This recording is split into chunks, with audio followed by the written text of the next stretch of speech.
Hi everyone, welcome back to the channel. This is Ikram Iman और आज हम स्टार्ट करने वाले हैं हमारा यूनिट नंबर 5। ये होने वाला है अंडरस्टैंडिंग पॉलिटिकल थ्योरी, जो कि आपका डिसिप्लिन स्पेसिफिक कोर्स 1 है, उसका वीडियो। और मुझे बहुत सारे कमेंट्स आए थे पहले कि आप जो है पॉलिटिकल ऑब्लिगेशन के बारे में वीडियो बनाओ। तो ये आ चुका है वीडियो, और इसके पहले 4 जो यूनिट्स है वो ऑलरेडी मैं कवर कर चुकी हूँ। उसकी प्लेलिस्ट जो है मेरे चैनल पे अपलोडेड है, आप वहाँ से चेकआउट कर सकते हैं। तो अभी के लिए हम स्टार्ट करते हैं नया चैप्टर। ये बहुत ही इंटरेस्टिंग छोटा सा चैप्टर होने वाला है और आपको बहुत मज़ा आने वाला है, सो स्टे ट्यून। अब हम इसका डिस्कस करते हैं स्ट्रक्चर कैसा होने वाला है। तो स्ट्रक्चर की बात करते हैं, सबसे पहले हम इंट्रोडक्शन देखेंगे। उसके बाद हम देखेंगे कि इसके अंदर लर्निंग ऑब्जेक्टिव्स क्या है। उसके बाद हम देखेंगे कि ड्यूटी ड्यूटी आपने एक बहुत कॉमनली वर्ड सुना होगा, फंडामेंटल ड्यूटीज़ आती है आपकी कॉन्स्टिट्यूशन में। आपको कुछ काम ऐसे दिए गए हैं जो आपको करने हैं, तो वो आपकी होती है फंडामेंटल ड्यूटीज़। तो वो ड्यूटीज़ हो गई। एक होती है ऑब्लिगेशन, वो क्या होता है, दोनों में डिफरेंस, और कॉन्फ्लिक्ट क्या होता है। तो ये तीनों चीज़ें हम पढ़ेंगे। और कुछ थ्योरीज होती है जो अनलिमिटेड ऑब्लिगेशन की बात करती है। इसका मतलब ये होता है, वो क्या होता है मैं आपको आगे बताऊंगी। और कुछ थ्योरीज होती है लिमिटेड ऑब्लिगेशन की। मतलब आपको जो है ऑब्लिगेशन से आप क्या समझते हो। देखिए, घर में आप सोचते होंगे, जैसे कि आपके पेरेंट्स रहते हैं जब, तब आप सोचते हो कि आप अपने पेरेंट्स से जो है ऑब्लाइज करते हो, मतलब आप जो है अपने पेरेंट्स की जो है बात मानते हो। ठीक है। और क्या होता है, क्या कर रहे हो, अपने पेरेंट्स की बात नहीं मानते हो, क्या होता है कभी कभी, क्या होता है, मार पड़ती है, कभी डांट पड़ती है। ठीक है। तो वैसा ही काम होता है स्टेट का। तो ऑब्लिगेशन मतलब ये होती है कि पेरेंट्स ने कुछ कहा, नहीं माना, तो चलो डांट खाओ, मार खाओ। लेकिन वैसे ही जो है स्टेट के कॉन्सेप्ट में जो होती है, दो तरीके की ऑब्लिगेशन होती है। ठीक है। दो तरीके की थ्योरीज होती है। एक होती है कि आप जो है स्टेट को जो है चैलेंज कर सकते हो। मतलब ये होती है कि स्टेट जो है वो भी एक तरीके का, किस कौन चला रहा है, ह्यूमन ही चला रहे हैं, हो सकता है उनसे कोई गलती हो जाए। ठीक है। तो आप जो है उनको चैलेंज कर सकते हो, उनके लॉस को, उनके प्रिंसिपल्स को, उसको चैलेंज आप कर सकते हो। तो आप जो है जो भी चीज़ें वो आपके लिए फॉर्मुलेट करेंगे, आपके लिए कंपलसरी नहीं है कि आप जो है उसको एज इट इज़ एक्सेप्ट कर लो और एज इट इज़ जो है आप ऑब्लाइज करो उस चीज़ से। ठीक है। तो ऑब्लिगेशन का आपका कॉन्सेप्ट बिल्कुल क्लियर होना चाहिए। ऑब्लिगेशन से आप क्या समझते हो। तो ऑब्लिगेशन मतलब आप बोल सकते हो कि आप जो है किसी पर्सन से जब ऑब्लाइज होते हो, जब आप उसकी बात मानते हो। ठीक है। तो जब आप अपने पेरेंट्स की बात मानते हो, जब आप अपने टीचर्स की बात मानते हो, आप जो है ऑब्लाइज करते हो। आप जब एक लेटर भी लिखते होंगे, उसमें आप लिखते होंगे ना कि ऑब्लाइज, काइंडली ऑब्लाइज, इस तरीके से चीज़ें जो है आप लिखते होंगे। तो ये बहुत ज़्यादा एक टर्म है जो कि हम यूज़ कर सकते हैं, एक ओबीडियंट तरीके से यूज़ कर सकते हैं कि आप किसी की बात को जो है मान रहे हो। सेकेंडली यहाँ पर एक चीज़ आती है कि अनलिमिटेड ऑब्लिगेशन और लिमिटेड ऑब्लिगेशन। मतलब क्या होता है कि अब देखिए, आपके पेरेंट्स हैं, आप क्या सोचोगे कि आप जो है अपने पेरेंट्स की हर बात मानते हो। पेरेंट्स क्या सोचेंगे कि आप पेरेंट्स की हर बात मानो, लेकिन आप ऐसा करते हो, नहीं करते हो। आप अक्सर जो है पेरेंट्स की बात को आर्ग्यू करते हो, उसको कभी कभी जो है मना कर देते हो, कभी कभी जो है आप सोचते हो कि नहीं, ऐसा नहीं वैसा। तो सिमिलरली लिमिटेड और अनलिमिटेड ऑब्लिगेशन मतलब ये कि कुछ जो होते हैं, जो बच्चे होते हैं, बोलते हैं नहीं नहीं, हम आपकी पूरी बात मानेंगे। ठीक है। और कुछ लोग होते हैं, नहीं, हम आपकी बात नहीं मानेंगे। ठीक है। हमारी भी मर्जी चलेगी, आपकी भी मर्जी चलेगी, दोनों का, दोनों राजी, दोनों खुश। तो ऐसी वाली सिचुएशन होती है। तो वैसे ही यहाँ पर जो है अनलिमिटेड ऑब्लिगेशन और लिमिटेड ऑब्लिगेशन की बात हो रही है। तो जब स्टेट के कंटेक्स्ट में अगर हम चीज़ों को देखते हैं, तो हम क्या समझते हैं कि, तो हम ये समझते हैं कि स्टेट के कंटेक्स्ट में 3 टाइप की थ्योरीज आ सकती हैं। एक तो एक ऐसा पर्सन रहेगा जो स्टेट के अनलिमिटेड ऑब्लिगेशन करेगा, मतलब स्टेट ने जो कहा, वो कहते हैं ना, जैसे कि कटप्पा कहता है कि जो वचन वचन ही है शासन। तो बेसिकली मतलब जो कहेंगे वो बात मान लेना। ठीक है। तो यही से विवेक एग्जाम्पल था। तो मेरे कहने का मतलब ये है कि अनलिमिटेड ऑब्लिगेशन, कि स्टेट जैसा कहेगा आप वैसी बात मानोगे, ये हो गया अनलिमिटेड ऑब्लिगेशन। और इस तरीके की थ्योरी में 3 तरीके की जो है हमारी जो होती है थ्योरीज आती है। अब उसके बाद हम देखते हैं लिमिटेड ऑब्लिगेशन। लिमिटेड ऑब्लिगेशन के अंदर भी हमारी 2 तरीके की थ्योरी आती है, एक प्रिंसिपल ऑफ कंसेंट और एक आइडियलिस्ट थ्योरी। तो ये भी हम डिस्कस करेंगे। और एक जो है बिल्कुल ही अलग है, मतलब आप बोलोगे कि मैं बात मानूंगा ही नहीं, तो वो बात बिल्कुल गलत है। लेकिन इधर स्टेट के कंटेक्स्ट में जो है हम देखते हैं मार्क्सिस्ट व्यू, एनार्किस्ट व्यू और गांधीयन पर्सपेक्टिव। तो ये जो है पॉलिटिकल ऑब्लिगेशन के अगेंस्ट है ये थ्योरीज। तो ये थ्योरीज जो है, इन तीन थ्योरीज को भी हम डिस्कस करेंगे कि कैसी होने वाली है। तो ये तीन थ्योरीज अगेंस्ट हैं, कुछ थ्योरीज लिमिटेड ऑब्लिगेशन की है और कुछ थ्योरीज जो है वो अनलिमिटेड ऑब्लिगेशन की है। तो हम शुरू करते हैं। तो पॉलिटिकल ऑब्लिगेशन की अगर बात करें, डेफिनेशन की बात करें, तो कोई प्रॉपर डेफिनेशन नहीं है, लेकिन आप ये समझ सकते हो कि पॉलिटिकल जो ऑब्लिगेशन होती है, इसका मतलब ये होता है कि आपको कोई कमिटमेंट आपने दिया है, कोई ड्यूटी करने के लिए, एक पर्टिकुलर वे में आपने एक्ट करने के लिए कमिटमेंट दिया है, मतलब मैं ये काम करूँगा। ठीक है। तो जैसे कि HLA हार्ट बताते हैं, HLA हार्ट, आप इनका नाम याद रख सकते हैं, कॉन्सेप्ट ऑफ लॉ 1961 में उनकी बुक आती है, उसमें बताते हैं कि दो तरीके के ऑब्लिगेशन होते हैं। एक होता है बीइंग ऑब्लाइज्ड और एक होता है हैविंग एन ऑब्लिगेशन। तो बहुत इंटरेस्टिंग सी बात है। देखिए क्या होता है कि बीइंग ऑब्लाइज्ड मतलब आपके ऊपर फोर्स है, आपको जो है ऑब्लाइज बना दिया गया है। मतलब ये कि आपको देखिए टैक्स भरना तो बिल्कुल ज़रूरी है। अगर आप टैक्स स्लैब में आते हैं तो आपको भरना ज़रूरी है। आप ये नहीं बोलोगे नहीं नहीं मैं नहीं भर रहा, मेरे को नहीं भरना है, ऐसा नहीं होता। आप you are being obliged to pay the taxes, ये हो गया। और हैविंग एन ऑब्लिगेशन, तो स्टेट के कंटेक्स्ट में देखें तो हम एज अ रिस्पॉन्सिबल सिटीजन, हमारा काम क्या है कि हम वोट करें। तो ये हम हमें क्या होती है, हमारी मॉरल ऑब्लिगेशन है। जैसे अगर कोई रास्ते से जा रहा है, ठीक है, कोई पुअर मैन है, कोई वीक पर्सन है या फिर कोई ब्लाइंड पर्सन है, आपकी मॉरल ऑब्लिगेशन है कि आप उसको रास्ता क्रॉस करने में हेल्प करो। ठीक है।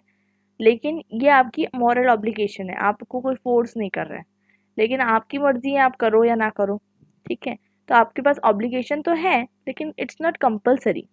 वैसे ही इंडिया के अंदर जो आपकी फंडामेंटल ड्यूटीज़ होती है, आपको पता होगा, तो फंडामेंटल ड्यूटीज़ जो हमारे कॉन्स्टिट्यूशन में है वो हमारे ऊपर फोर्सफुली वो नहीं है, मतलब फोर्सफुली जैसे कि बहुत सारी चीज़ें दी गई है कि हमें क्या करना चाहिए, हमें नेशनल फ्लैग की जो है रिस्पेक्ट करना चाहिए, बहुत सारी चीज़ें उसमें प्रोविज़न है।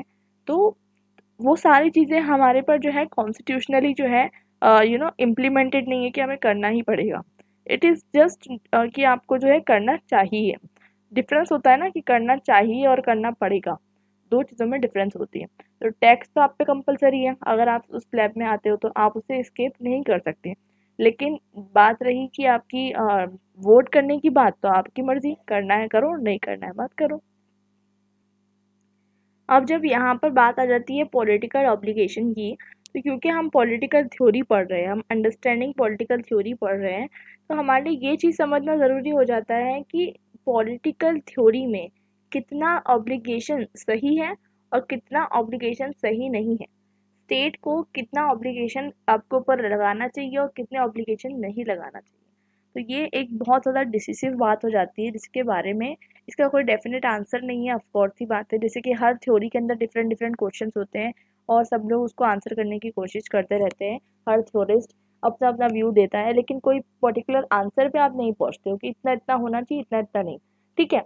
लेकिन इसी उस वैसे ही सेम मैनर में जो है पॉलिटिकल ऑब्लिगेशन हम डिस्कस करेंगे और हम देखेंगे कि क्या क्या ऑब्लिगेशन जो है, क्या क्या अकॉर्डिंग टू डिफरेंट जो है थ्योरिस्ट, डिफरेंट फिलोसोफर्स क्या क्या ओपिनियन देते हैं कि कितना पॉलिटिकल ऑब्लिगेशन होना चाहिए और कितना नहीं होना चाहिए, और कब माननी चाहिए इंडिविजुअल को बात लॉ की और कब नहीं माननी चाहिए। और ये क्वेश्चन बहुत ज़्यादा कॉम्प्लेक्स होने वाला है, तो अब शुरू उसके बारे में हम करते हैं डिस्कशन। तो हर थिंकर जो है वो पॉलिटिकल ऑब्लिगेशन के अराउंड जो है कुछ ना कुछ कॉन्सेप्ट लेकर आता है। शुरुआत होती है हॉब्स से, और हॉब्स जो है वो बात करते हैं लिमिटेड ऑब्लिगेशन की। जैसे कि वो बात करते हैं कि जो स्टेट है, स्टेट को बात करते हैं, पहले तो बताते हैं कि स्टेट ऑफ नेचर क्या है, नेचर ऑफ स्टेट क्या है। अगर आपने पहले वाले वीडियोस देखे होंगे यूनिट नंबर 1 से, तो आपको ये सब चीज़ें आप रिलेट कर पा रहे होंगे। अगर नहीं देखे हैं तो एक बार जाकर देख लो, आपका कॉन्सेप्ट जो है क्लियर हो जाएगा। तो हॉब्स का व्यू जो होता है कि स्टेट जो होता है सिर्फ और सिर्फ किस चीज़ के लिए होता है, ताकि आप एक पर्सन की लिबर्टी दूसरे पर्सन की लिबर्टी को जो है चैलेंज ना करें, इसलिए होता है। मतलब स्टेट को बहुत मिनिमम बताया जाता है वहाँ पर।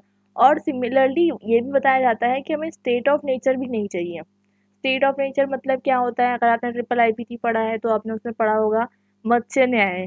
मत्स्य न्याय मतलब होता है कि the rule of the fish. तो बेसिकली जहाँ पर एक बड़ी मछली छोटी मछली को खा ले रही है, ठीक है, द माइट इज राइट, जो ताकतवर है वो सही है। तो इसे हम कहते हैं, क्या कहते हैं हम इसे कहते हैं मत्स्य न्याय या फिर स्टेट ऑफ नेचर। मतलब ऐसा नेचर जहाँ पर सब लोग अपने नेचुरल ऑर्डर में हो और कोई भी स्टेट उस पर जो है रेगुलेट करने के लिए तैयार ना हो, इसे हम कहते हैं स्टेट ऑफ नेचर। तो हॉब्स जो है स्टेट ऑफ नेचर को क्रिटिसाइज करते हैं और उसके लिए वो बोलते हैं कि भले ही आपको पूरी स्टेट की बात क्यों ना माननी पड़े, आप मान लो, लेकिन स्टेट को हटाकर आप अगर स्टेट ऑफ नेचर में चले गए यानी एनार्की में चले गए तो आप जो है बर्बाद हो जाओगे। क्योंकि उस टाइम पे जो है उन्हें तो मत्स्य न्याय का कॉन्सेप्ट नहीं पता था, लेकिन मत्स्य न्याय हमारा एंशियंट इंडिया से रिलेटेड है। तो हॉब्स का कहना है स्टेट ऑफ नेचर मतलब जब सब लोग जो है नेचुरल ऑर्डर में रहेंगे और वहाँ पर जो है कोई भी आपको जो है कंट्रोल नहीं करेगा, तो उस टाइम में हो सकता है कि पूरा जो वर्ल्ड है वो डिटोरिएट हो जाए। तो बाद में जाके जो है डिफरेंट स्कॉलर्स जो है इस बारे में डिस्कस करते हैं। अब बात करते हैं ऑस्टिन के बारे में। तो ऑस्टिन क्या बताते हैं कि ऑस्टिन बताते हैं कि हमें एब्सोल्युटली जो है ऑब्लिगेशन होना चाहिए हमारी स्टेट की तरफ, ठीक है। तो कुछ ये यही फर्क आता है, कुछ जो है मानते हैं कि एब्सोल्यूट ऑब्लिगेशन होनी चाहिए हमारी स्टेट की तरफ, कुछ मानते हैं कि हमारी जो है लिमिटेड ऑब्लिगेशन होनी चाहिए। ये अलग अलग कॉन्टेक्स्ट में अलग अलग चीज़ें हो रही है। अब यहाँ पर बात करते हैं लॉक की। तो लॉक आपको पता है ये फाउंडर मान जाते हैं इंडिविजुअलिज्म के, फाउंडर माने जाते हैं of the liberalism, John Locke. तो उस टाइम पे वो बताते हैं कि ये जो है कि स्टेट जो है इतना उसको बना के रखा है आपने, वैसा नहीं होना चाहिए। स्टेट जो होना चाहिए वो बिल्कुल मिनिमम होना चाहिए, ठीक है।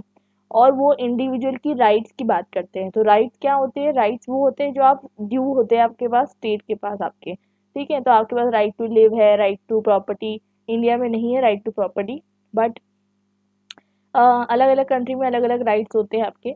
तो वैसे ही राइट टू इंफॉर्मेशन आपका एक एक्ट है इंडिया के अंदर। तो बहुत सारे आपके राइट्स हैं और राइट्स ऐसी चीज़ें हैं कि आपको जो है क्या कहते हैं दी गई है कि आपकी ये राइट है और आप इसको जो है क्या कहते हैं अवेल कर सकते हो। इंश्योर करने का काम है स्टेट का कि आपको राइट्स मिल रहे हैं या नहीं, ठीक है। Right to education. तो ये राइट्स का कॉन्सेप्ट जो है ये किसने कॉइन किया? लॉक ने कॉइन किया। और वो ये भी बोलते हैं कि स्टेट सिर्फ और सिर्फ मिनिमल होना चाहिए, बहुत मिनिमल, ठीक है। और इसलिए उन्हें जो है फादर माना जाता है of the individualism and as well as liberalism. अब क्या होता है कि जो कांट है, कांट मतलब इमैनुअल कांट, आपको पता है वो जो है बात करते हैं ह्यूमन डिग्निटी के बारे में। ह्यूमन डिग्निटी की बात क्यों की जा रही है? मतलब ह्यूमन डिग्निटी की बात करके यहाँ पर ये बताया जा रहा है कि ह्यूमन की भी जो है स्टेट के सामने कुछ वैल्यू होनी चाहिए। सिमिलरली जे एस मिल आपको बहुत अच्छे से पता है, जॉन स्टुअर्ट मिल, इन्हें फाउंडर ऑफ लिबर्टी माना जाता है। तो जे एस मिल जो है फाउंडर ऑफ लिबर्टी माना जाता है और ये क्या करने की कोशिश करते हैं, ये मतलब थोड़े से जो है अलग होते हैं। मतलब ये बताते हैं कि स्टेट थोड़ा बहुत इंटरफेयर कर सकता है, लेकिन किस तरीके से इंटरफेयर करेगा उसकी कंडीशन वो बताते हैं। उसके बाद में आते हैं रूजो और हैगल, ठीक है। तो रूजो और हैगल बताते हैं जो मतलब जो पॉइंट जो चल रहा था किसका, हॉबेशियन लेगेसी चल रही थी। हॉबेशियन लेगेसी मतलब जो हॉब्स द्वारा चल रहा था कि एब्सोल्यूट पॉलिटिकल ऑब्लिगेशन हमारी हो सकती है स्टेट की तरफ अगर स्टेट जो है ये इंश्योर कर रहा है कि हमें जो है प्रॉपर्ली राइट्स मिल रहे हैं। तो वैसे ही जो है रोजियो और हैगल जो है वो क्या बताते हैं कि किस तरीके से जो है एब्सोल्यूट पॉलिटिकल थ्योरी होती है उसको जस्टिफाई करने की वो कोशिश करते हैं। अब जॉन रॉल्स आ जाते हैं।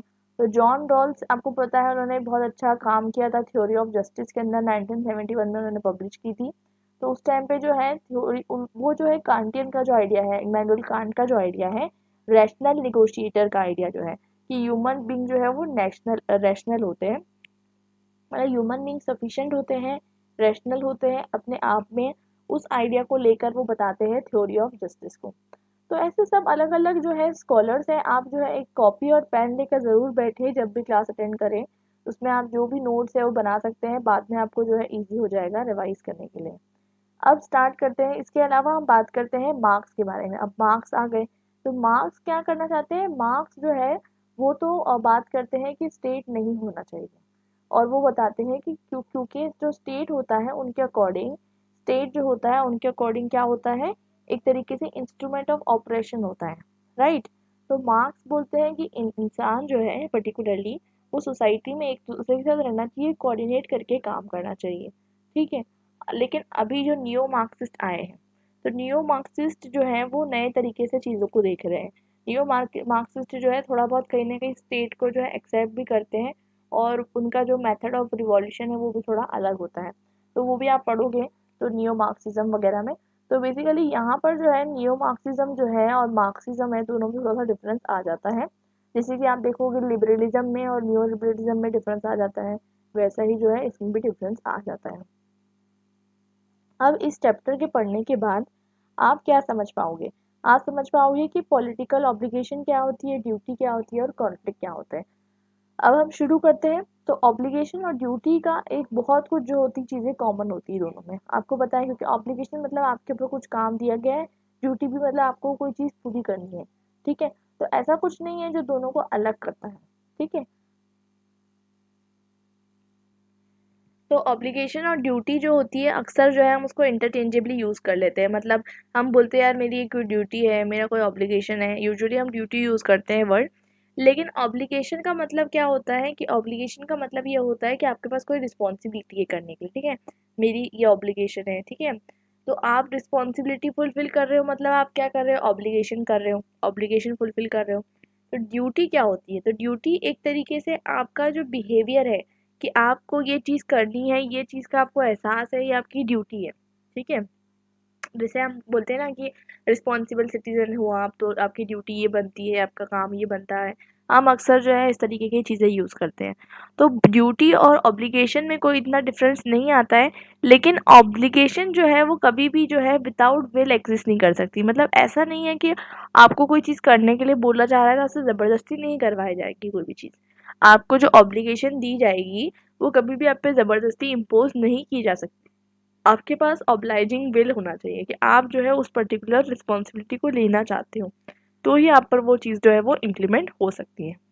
तो आई थिंक ये क्लियर हो चुका है। लेकिन अब ऑब्लिगेशन भी डिफरेंट डिफरेंट टाइप की होती है। जैसे कि आपको पता होगा, आपके साथ होता होगा, आपको ये फंक्शन में जाना है, कभी आपको वो फंक्शन में जाना है, दोनों फंक्शन एक साथ आ गए, ठीक है। फिर ऑब्लिगेशन, अरे यार इसकी बात सुनूँ कि उसकी बात सुनूँ, वो वाला दोस्त ज़्यादा अच्छा है, ये दोस्त ज़्यादा अच्छा है, किसके पास जाऊँ। तो ऐसे ऑब्लिगेशन हो जाती है कभी कभी। तो ये तो सिर्फ एग्जाम्पल है। मतलब ये कहने का मतलब ये है कि अक्सर क्या होता है कि मॉरल कमिटमेंट जो है वो लीगल ऑब्लिगेशन के साथ आ जाती है। आपके मोरल प्रिंसिपल्स कुछ और बोलते हैं, लेकिन आपके लीगल ऑब्लिगेशन कुछ और होता है। आपके रिलीजियस पॉइंट ऑफ व्यू कुछ और होते हैं, लेकिन आपका पॉलिटिकल लेजिटिमेशन जो होता है वो कुछ और होता है। तो ऐसी अलग अलग तरीके के ऑब्लिगेशन एक दूसरे के साथ क्लैश करते हैं, ठीक है। और इसके साथ जब क्लैश हो जाता है तो फिर इंसान जो है सॉल्यूशन निकालने की कोशिश करता है कि कैसे सॉल्यूशन निकाला जाए।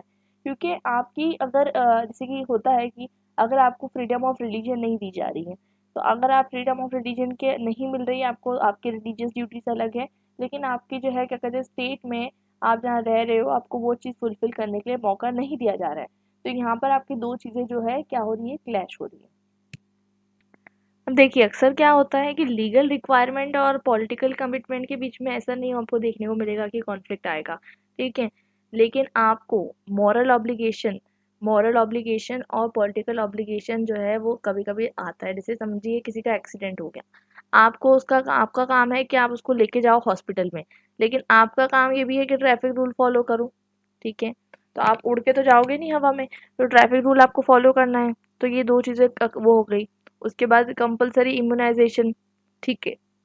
कोई तरीके की किसी की रिलीजियस ऑब्लिगेशन होती है कि आप जो है इम्यूनाइजेशन नहीं कर सकते या स्टेरिलाइजेशन नहीं कर सकते, ठीक है। तो ये कभी कभी जो है पॉलिटिकल ऑब्लिगेशन बन जाती है ऐसी चीज़ें, लेकिन रिलीजियस ऑब्लिगेशन नहीं होती है। तो ऐसा होता है कि कई कई पर हमारी दोनों चीज़ें क्लैश हो जाती है। तो इसलिए जो है क्या कहते हैं हम जो है पर्टिकुलर ऑब्लिगेशन को किसको ज़्यादा इम्पोर्टेंस दें, ये भी बहुत इंपॉर्टेंट बात है। तो अक्सर आपको देखने को मिलेगा कि लोग जो है कंफ्यूज हो जाते हैं, मैं ये करूँ मैं वो करूँ। और देखिए कोई भी जस्ट पर्सन रहेगा वो कभी भी चाहेगा कि आप हर तरीके की जो आपके ऊपर ऑब्लिगेशन है आप उसको फुलफिल करो। ऐसा नहीं कि एक ऑब्लिगेशन कर ली दूसरी ऑब्लिगेशन नहीं करी, तो आप तो ये सोचोगे कि सारी चीज़ें करनी है। और ऐसा रेयरली होता है कि आप एक ऑब्लिगेशन को दूसरी ऑब्लिगेशन के लिए छोड़ दोगे, और आप छोड़ते भी हो तो आप जस्टिस नहीं कर रहे हो। तो दूसरी चीज़ ये आती है कि पॉलिटिकल ऑब्लिगेशन क्या होती है, डिमांडिंग होती है। डिमांडिंग मतलब आप नहीं करोगे तो आपको सज़ा मिलेगी, राइट। तो उस टाइम में क्या होती है, पॉलिटिकल ऑब्लिगेशन तो क्या होती है, आपके ऊपर डिमांडिंग होती है, और बाकी सारी ऑब्लिगेशन जो होती है वो इतनी डिमांडिंग नहीं होती। मतलब आपके ऊपर जो मॉरल ऑब्लिगेशन है वो डिमांडिंग नहीं होती। रिलीजियस ऑब्लिगेशन आपको बाद में जाके जो है उसके आफ्टर इफेक्ट्स मिल सकते हैं, लेकिन कहने का मतलब ये है कि उस टाइम पे वो डिमांडिंग नहीं होती, इसलिए अक्सर जो है लोग ज़्यादा पॉलिटिकल ऑब्लिगेशन को मानते हैं। लेकिन ऐसा नहीं होता है कि ऑब्लिगेशन जो है पॉलिटिकल को ही मानना चाहिए। पॉलिटिकल ऑब्लिगेशन ऑब्लिगेशन है, ठीक है। हर इंसान को उसके ऑब्लिगेशन फुलफिल करने का जो है मौका देना चाहिए, चाहे वो पॉलिटिकल हो, चाहे वो मोरल हो, चाहे रिलीजियस हो, ठीक है। अब यही ऑब्लिगेशन की कहानी में जो है हम जो है समझने वाले हैं कि डिफरेंट तरीके की थ्योरीज क्या होती हैं। सबसे पहले बात करते हैं थ्योरी ऑफ अनलिमिटेड ऑब्लिगेशन। तो इसमें ऑब्लिगेशन कैसी होने वाली है, अनलिमिटेड होने वाली है। किसके प्रति, स्टेट के प्रति। तो फोर्स मैज्योर एक फ्रेंच वर्ड है जो कि बताता है सुपीरियर स्ट्रेंथ के बारे में, ठीक है। मतलब बताता है कि जो फ्रेंच वर्ड बताता है फोर्स मैज्योर की, हम जो है सुपीरियर स्ट्रेंथ के होते हैं, ठीक है। मतलब ये होता है कि सबसे इम्पोर्टेंट चीज़ यहाँ पर बताया जाता है कि जो स्टेट है, स्टेट को क्या बताया जाता है, फोर्स मैज्योर, कि इसकी स्ट्रेंथ बहुत ज़्यादा सुपीरियर है। तो डॉक्ट्रिन ऑफ फोर्स मैज्योर मतलब स्टेट इतना पावरफुल रहेगा, स्टेट को इतना पर्सोनिफाई किया गया है कि स्टेट इतनी पावरफुल अथॉरिटी है कि अगर आप उसकी बात नहीं मानोगे तो आपको पनिश करेगा। आपके पास कोई ऑप्शन नहीं है इसके अलावा कि आप उसके लॉज को फॉलो करो। और आप डम ड्राइवन कैटन की तरह, मतलब भेड़ नहीं होते, जैसे कि क्या कहते हैं, आप जो है आपको जो बोला गया आपको वो करना पड़ेगा वरना मार पड़ेगी। तो उसी तरीके से आपको जो है क्या कहते हैं उस चीज़ों को फॉलो करना है जो स्टेट बोलता है, जो स्टेट डिक्टेट करता है, अदरवाइज आपको रैश पेनल्टीज जो है वो फेस करनी पड़ेगी। तो इस तरीके की चीज़ें हो जाती है कि स्टेट की बात माननी है। State doctrine of force majeure मतलब स्टेट जो है वो सुप्रीम अथॉरिटी है। और ये थ्योरी को बहुत ज़्यादा क्रिटिसाइज किया गया है कि इसके बेसिस पे कोई मॉरल फाउंडेशन नहीं है। मतलब बताया जा रहा है कि जो जिसके पास पावर है वो राइट है। और ये चीज़ आपको देखने को मिलेगी एंशियंट इंडिया में, देखने को मिलेगी, एंशियंट फ्रांस में देखने को मिलेगी, आपको बहुत सारी जगहों पे देखने को मिलेगी जहाँ पर आपको देखने को मिलेगा कि जो स्टेट होता है वो बहुत ज़्यादा जो है लोगों को क्या कहते हैं, ट्रू टू द पनिशमेंट और फोर्स के कारण जो है लोगों को जो है मजबूर कर देता है कोई काम करने के लिए। और इंसान जो है वो ये नहीं देख पाता कि सही है या गलत है, कोई इस तरीके का रेगुलेशन नहीं होता है, सही हो या गलत हो मानना पड़ेगा। तो ये चीज़ जो है क्या कहते हैं, इंडिविजुअल को कोई भी तरीके का जो है इंडिविजुअल की वांट को कंसिडर नहीं किया जाता, ठीक है। और साथ साथ ऐसा कोई भी तरीके का हमारे पास रेजिस्टेंस नहीं होता कि हम एक किसी चीज़ को चैलेंज कर सकें। जैसे कि इंडिया में डेमोक्रेसी है, लेकिन आप कभी कभी देखोगे कि इंडिया में डेमोक्रेसी को भी जो है आप बोलते हैं ना, कभी कभी बोला जाता है कि डेमोक्रेसी के नाम पे ब्लैक स्पॉट जो हो जाता है, जैसे कि इमरजेंसी कंसिडर की जाती है और कुछ कुछ तरीके की चीज़ें होती है जिससे हमारी डेमोक्रेसी, हम कहते हैं ना कि हम क्या डेमोक्रेटिक स्टेट में रह भी रहे हैं। तो इसका मतलब ये होता है कि अगर हमारी डेमोक्रेसी चैलेंज होती है किसी भी वक्त पे, मतलब हमारा राइट टू इन्फॉर्मेशन या फिर किसी भी बेसिस पे हमारा जब कोई भी चीज़ जो है चैलेंज होती है और हम लोग उसको वापस चैलेंज नहीं कर पाते, तब हम जो है सोचते हैं कि क्या हम एक सही में एक मतलब एक डेमोक्रेटिक स्टेट में रह रहे हैं। क्योंकि डेमोक्रेसी का जो कॉन्सेप्ट है वो अनलिमिटेड ऑब्लिगेशन का नहीं है। डेमोक्रेसी का ऑब्लिगेशन जो है वो क्या है, लिमिटेड ऑब्लिगेशन का। मतलब स्टेट कुछ आप पे इम्प्लीमेंट करेगा, आप उसको चैलेंज कर सकते हो, आप प्रोटेस्ट कर सकते हो पीसफुल, ठीक है, पीसफुल प्रोटेस्ट। आप पीसफुल प्रोटेस्ट कर सकते हो, आप चैलेंज कर सकते हो, आप सुप्रीम कोर्ट में जा सकते हो। तो ये तीनों चीज़ें आप कर सकते हो और ये आपका राइट टू कॉन्स्टिट्यूशनल रेमेडीज है। आपको एक राइट कोई भी डिक्लाइन नहीं करेगा। लेकिन डॉक्ट्रिन ऑफ फोर्स मेजर में क्या होता है कि कोई भी स्कोप नहीं है, पब्लिक जजमेंट जो आ गया है आपको फॉलो करना ही है। और इसके अलावा अगर आप नहीं फॉलो करते हो तो आपको जो है सीरियस जो है चीज़ें देखनी पड़ेगी, सीरियस आपके साथ जो है फोर्स का यूज़ होने वाला है, ठीक है। और यहाँ पर मतलब ये हो रहा है कि आप अगर डॉक्टर के पास जाते हो और डॉक्टर आपकी बात नहीं सुनता है, डॉक्टर जो है खुद ही आपकी एडवाइस लिखता है और आपको फॉलो करनी है। तो ये तो अनलिमिटेड पॉलिटिकल ऑब्लिगेशन की डॉक्ट्रिन ऑफ फोर्स में जो है इसको बहुत ज़्यादा क्रिटिसाइज किया गया है, क्योंकि ये थ्योरी जो फ्रेंच में रिवॉल्यूशन के पहले चली आ रही थी, ये उस टाइप की थ्योरीज हैं कि जो किंग बोलेगा वो ही सही है, माइट इज राइट। तो ये बिल्कुल भी सही नहीं कंसिडर कर सकते। डिवाइन राइट थ्योरी भी हम बिल्कुल भी कंसिडर नहीं कर सकते। इस तरीके की थ्योरी आपको जो है मिल जाएगी एंशियंट इंडिया में, आपको रामायण में, महाभारत में, अग्नि पुराण में और आपको मिल जाएगी उपनिषद में, मनुस्मृति में। इस तरीके की जो थ्योरीज है आपको देखने को मिल जाएगी, जिसमें डिवाइन राइट्स का मेंशन है। इसमें ये बताया जाता है कि जो किंग है उसको गॉड ने जो है सिलेक्ट किया है, और आपको जो है इसके बहुत सारे रेफरेंसेस मिल जाएंगे। तो उसमें बताता है कि जो अगर इंसान किंग का अपोज कर रहा है वो गॉड का अपोज कर रहा है, और जो गॉड का अपोज करेगा उसको क्या करेंगे, ऑफकोर्स सी बात है, उसको प्रोसिक्यूट कर देंगे, मतलब उसके लिए बहुत ज़्यादा जो है ईविल सजा। तो जो किंग बोलेगा वो किंग जो है वो गॉड्स विल है, मतलब जो किंग चाहेगा वो Kings will is God will. तो ऐसी थ्योरी जो है डिवाइन राइट्स थ्योरी होती है, कि किंग का जो फॉर्मेशन है ये डिवाइन, मतलब डिवाइन ओरिजिन है, ये डिवाइन ओरिजिन थ्योरी भी आप इसको कहते हो। और जितने भी लोग जिंदा हैं उन सब के ऊपर जो है सारे लोगों पे गॉड का विल जो है वो क्या है, ऑब्लिगेटरी है। इसलिए इसमें अनलिमिटेड पॉलिटिकल एप्लीकेशन है, मतलब स्टेट आपको जो बोलेगा आपको करना है। लेकिन ये चीज़ इसमें ये नहीं समझ में आती कि जो स्टेट में जो ह्यूमन है वही तो चला रहा है स्टेट, ठीक है। तो ह्यूमन के फॉर्म में जो किंग है उसकी आप, उसकी गलती भी हो सकती है, आप उसको चैलेंज कर सकते हो। तो अनलिमिटेड पॉलिटिकल ऑब्लिगेशन जो है वो बिल्कुल ही गलत है। और ये इसके जो फाउंडेशन है ये रिलीजियस है, ना कि रैशनल। मतलब कोई रैशनल इसमें आपको चीज़ें नहीं देखने को मिलेगी। किंग कैसा हो सकता है, टायरेंट हो सकता है, बेनेवोलेंट हो सकता है, अच्छा हो सकता है, बुरा हो सकता है, लेकिन उसको आपको मानना ही पड़ेगा। अब जैसे कि यहाँ पर दिया गया एग्जाम्पल जेम्स वन। तो इंग्लैंड का जो है, इंग्लैंड के अंदर जो जेम्स वन होते हैं, तो जेम्स वन बताते हैं कि अपना जो रूल था, ठीक है, अपना रूल को वो किस तरीके से जो है इसी बेसिस पे जो है जस्टिफाई करते हैं, कि मैं तो क्या कहते हैं जो भी करूँगा वो जस्टिफाइड है ऑन दिस पर्टिकुलर बेसिस। तो कुछ थ्योरिस्ट क्या बताते हैं, डिवाइन राइट थ्योरी को कैरिस्मेटिक अथॉरिटी से रिलेटेड बताते हैं। और जैसे कि आपको पता होगा गांधी जी के टाइम पे जो है कुछ र्यूमर्स चल रही थी। गांधी जी को कुछ लोगों ने जो महात्मा का नाम दिया था, महात्मा गांधी। तो बेसिकली क्यों दिया गया था, तो देखा जाए तो महात्मा का नाम तो उनको किसी और ने दिया था, बट कहने का मतलब ये है कि लोग उनको ये समझने लग गए थे कि बहुत ज़्यादा कैरिस्मेटिक अथॉरिटी है। और लोग जो है र्यूमर्स फैला रहे थे कि अगर गांधी जी के बारे में किसी ने कुछ बोला तो उसके अगले दिन उसकी जो है क्या कहते हैं कैटल स्टोरी हो जाएगी। ऐसी बहुत सारी चीज़ें थी, आपने अगर पढ़ी होगी तो आपकी 12th क्लास की एनसीईआरटी में। तो गांधी जी के रिलेटेड बहुत सारी र्यूमर्स फैल रही थी उस टाइम पे, ठीक है। तो वो गांधी जी को कैरिस्मेटिक अथॉरिटी बना रहे थे। लेकिन कैरिस्मेटिक अथॉरिटी और डिवाइन राइट थ्योरी में बहुत डिफरेंस है। डिफरेंस ये है कि कैरिस्मेटिक अथॉरिटी किसी इंसान के कैरेक्टरिस्टिक्स की वजह से आती है। जैसे गांधी जी बहुत ज़्यादा जो है ऐसे कपड़े पहना करते थे जो बहुत ज़्यादा जो है सेक्रीफाइस पर्सन पहनता है, एक बहुत ज़्यादा सहज इंसान पहनता है, एक बहुत ज़्यादा सिंपल लिविंग वाला पर्सन पहनता है। लेकिन उसके अलावा जो है, अगर हम बात करते हैं डिवाइन राइट थ्योरी की, तो डिवाइन राइट मतलब ये बताया जा रहा है कि वो डिराइव्ड हुआ है फ्रॉम गॉड। तो ये बहुत डिफरेंट चीज़ें हो जाती है। अगर आपके अंदर कोई कैरिस्मेटिक क्वालिटीज़ हैं, चलो मान लिया आपके अंदर बहुत अच्छी स्किल्स है, प्रेजेंटेशन स्किल्स बहुत अच्छी करते हो, आपसे लोग बहुत इंप्रेस हो जाते हैं, आपके बहुत सारे फॉलोअर्स हैं, लेकिन इसका मतलब ये थोड़ी ना है कि आपके पास डिवाइन राइट है। आपके पास डिवाइन राइट नहीं है, तो कैरिस्मेटिक अथॉरिटी जो होती है वो आपके साथ जो है धीरे धीरे डिसअपेयर हो जाएगी, आपकी जो स्किल्स है वो ख़त्म हो सकती है। लेकिन डिवाइन राइट क्या बताता है कि आपकी जो थ्योरी है वो चली ही आएगी, ट्रेडिशनल अथॉरिटी को जो है एम्फोसाइज करता है, ना कि कैरिस्मेटिक अथॉरिटी को। और ये बिल्कुल ही अगेंस्ट है डेमोक्रेसी के, ठीक है। आपको समझ में आ गया होगा कि स्टेट और के अगेंस्ट जो है जा नहीं सकते, लोग भी नहीं जा सकते, इसलिए डेमोक्रेसी के बिल्कुल अगेंस्ट है। अब बात करते हैं प्रिस्क्रिप्टिव थ्योरी के बारे में। तो देखिए इस थ्योरी में ये होता है कि कस्टमरी राइट्स, कस्टम मतलब क्या होता है, हमारे ट्रेडिशन, हमारे रीति रिवाज।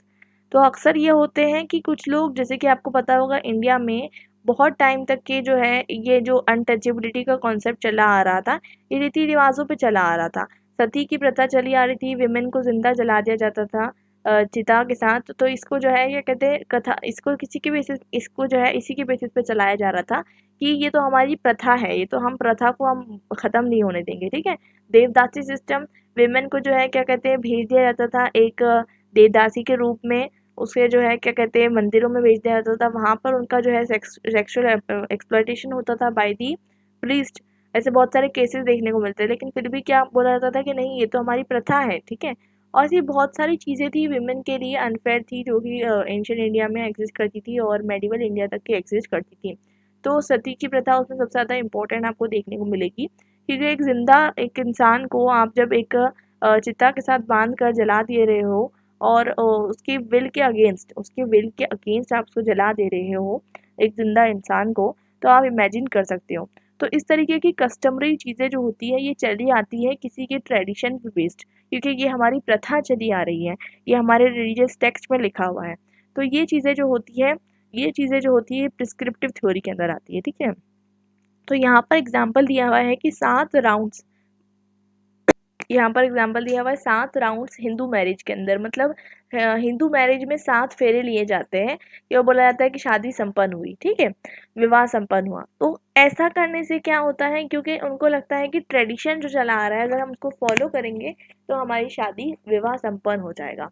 तो इस तरीके की चीज़ें को क्या कहा जा रहा है, प्रिस्क्रिप्टिव थ्योरी। मतलब कोई चीज़ चली आ रही है, आप उसको वैसी की वैसी ले लेते हो बिना किसी रैशनैलिटी के, तो वो क्या हो जाता है, हमारी प्रिस्क्रिप्टिव थ्योरी हो जाती है। और वैसे ही जो है रूलर्स की बात इसलिए मानी जाती है क्योंकि वो तो भाई रूलर है, हम उसका क्या कर सकते हैं, वो तो हमेशा से चले आ रहे हैं, ठीक है। और कंजर्वेटिव जो है वो यही चाहते थे। देखिए आपको पता होगा कि जब फ्रेंच रिवॉल्यूशन हुआ तो उस टाइम पे जो कंजर्वेटिव्स हुआ करते थे, कंजर्वेटिव वो लोग हुआ करते थे जो कि अपोज करते थे, मतलब कि है ना, आप चेंज मत करो, जो कन्वेंशनल सिस्टम चला आ रहा है, हमारे राजा महाराजा चले आ रहे हैं, आप उनको चेंज मत करो। तो कंजर्वेटिव जो हुआ करते थे वो लोग थे जो इसी प्रिस्क्रिप्टिव थ्योरी पे बेस्ड थे। उन्हें लगता था हमारे जो राजा चले आ रहे हैं आप उसको किस तरीके से चैलेंज कर सकते हो। कन्वेंशनल जो चीज़ें होती है ना लोगों के दिमाग में, वो चीज़ें इस तरीके से बैठ जाती है जिस तरीके से दीमक, और वो निकलती नहीं है। तो उसको निकालना बहुत ज़रूरी हो जाता है, क्योंकि आपको जो है बदलाव भी ज़रूरी है, ठीक है, चेंजेस भी ज़रूरी है, रैशनैलिटी भी ज़रूरी है, और आपको जो है आंखें खोल के देखने की ज़रूरी भी है। आपको लॉजिकल चीज़ें भी देखने की ज़रूरत है। तो कंजर्वेटिव व्यू जो चला आ रहा था उसको ही लोग जो है देखते आते हैं। उसके अलावा जो है जैसे कि स्टेट का कॉन्सेप्ट भी धीरे धीरे आया, ठीक है। पहले तो स्टेट जब आया था तो उस टाइम पे ये आया होगा स्टेट किस फॉर्म में, अनलिमिटेड पॉलिटिकल ऑब्लिगेशन, फिर धीरे धीरे लिमिटेड पॉलिटिकल ऑब्लिगेशन, अभी रिसेंटली जो है स्टेट के अगेंस्ट हो गए, जैसे एनार्किस्ट व्यू, गांधीयन पर्सपेक्टिव, वो हम पढ़ेंगे आगे। तो अभी हम ये समझने वाले हैं कि कंजर्वेटिव थ्योरी जो है हमको मिल जाएगी हेगल की राइटिंग में, जो बिलीव करते हैं कि आइडियाज ऑफ मॉरलिटी के आइडियाज पे बिलीव करते हैं वो, और वो बिलीव करते हैं कि जो चला आ रहा है, जो कस्टम चले आ रहा है उसको चलने देना चाहिए, उस पर बिलीव करते हैं। और साथ साथ जो है एक एमिनेंट स्कॉलर आपको देखने को मिलते हैं, एडमंड बुर्के, वो क्या बताते हैं कि जैसे कि स्टेट है जो चला आ रहा है उसने टाइम टेस्टेड मोरालिटी, मतलब वो इतने टाइम से उसको टेस्ट हो चुका है, वो हिला नहीं है, वो बिल्कुल मतलब सहज है। कोई भी चीज़ें कन्वेंशनल होती है तो वो इतने टाइम से चली आ रही होती है, तो उसको चेंज करने में कहीं ना कहीं दिक्कत तो होती है कि अरे ये चेंज हो जाएगा तो उसके बदले में क्या आएगा, ठीक है। तो इसलिए ना क्या कहते हैं, एडमंड बर्के बताते हैं कि बिल्कुल भी अपने कस्टम और ट्रेडिशन को आपको चेंज नहीं करना चाहिए। और पॉलिटिकल ऑब्लिगेशन जो है वो जो पॉलिटिकल ऑब्लिगेशन जो है वो इसी चीज़ से बांध दी जाती है कि आपका जो रीति रिवाज चला आ रहा है उसको चलने दीजिए। तो बुर्के जो है वो सपोर्ट बताते हैं इंग्लिश को, वो क्या बताते हैं, इंग्लिश कॉलोनिस्ट का सपोर्ट करते हैं। तब अमेरिकन इंडिपेंडेंस का जब टाइम रिवॉल्ट होता है तो वो इंग्लिश कॉलोनिस्ट का सपोर्ट करते हैं, ठीक है। और वो बोलते हैं कि और फ्रेंच रिवॉल्यूशन को भी वो अपोज करते हैं। क्यों अपोज करते हैं, क्योंकि वो बोलते हैं कि हम उनका जो नेशनल ट्रेडिशन है उसके अगेंस्ट जा रहा है ये सब चीज़ें। तो वो मतलब बताते हैं कि किस तरीके से जो है वो दोनों चीज़ों में जो है क्या कहते हैं, बताते हैं कि किस तरीके से ट्रेडिशन का जो है बहुत ज़्यादा इंपॉर्टेंस है। तो ये कंजर्वेटिव थिंकर आप बोल सकते हैं इनको।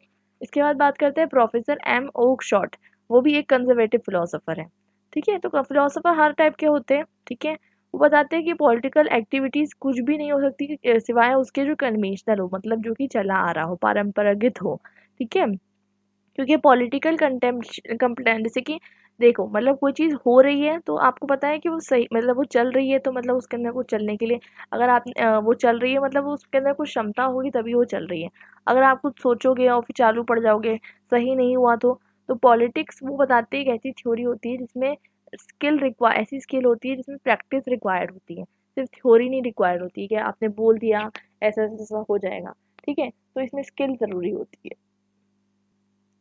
और वो ये भी बताते हैं कि जैसे कि दूसरे इंसान को अगर हमको समझना है तो हम दूसरे इंसान को समझने के लिए खुद अपने अंदर बदलाव लाते रहते हैं। तो कुछ जो कंजर्वेटिव्स होते हैं वो सोचते हैं कि बदलाव आना चाहिए लेकिन धीरे धीरे, जैसे जैसे कस्टम अलाउ करता है, मतलब ऐसा नहीं कि बिल्कुल सडन रिवॉल्ट आ जाए, ऐसा नहीं।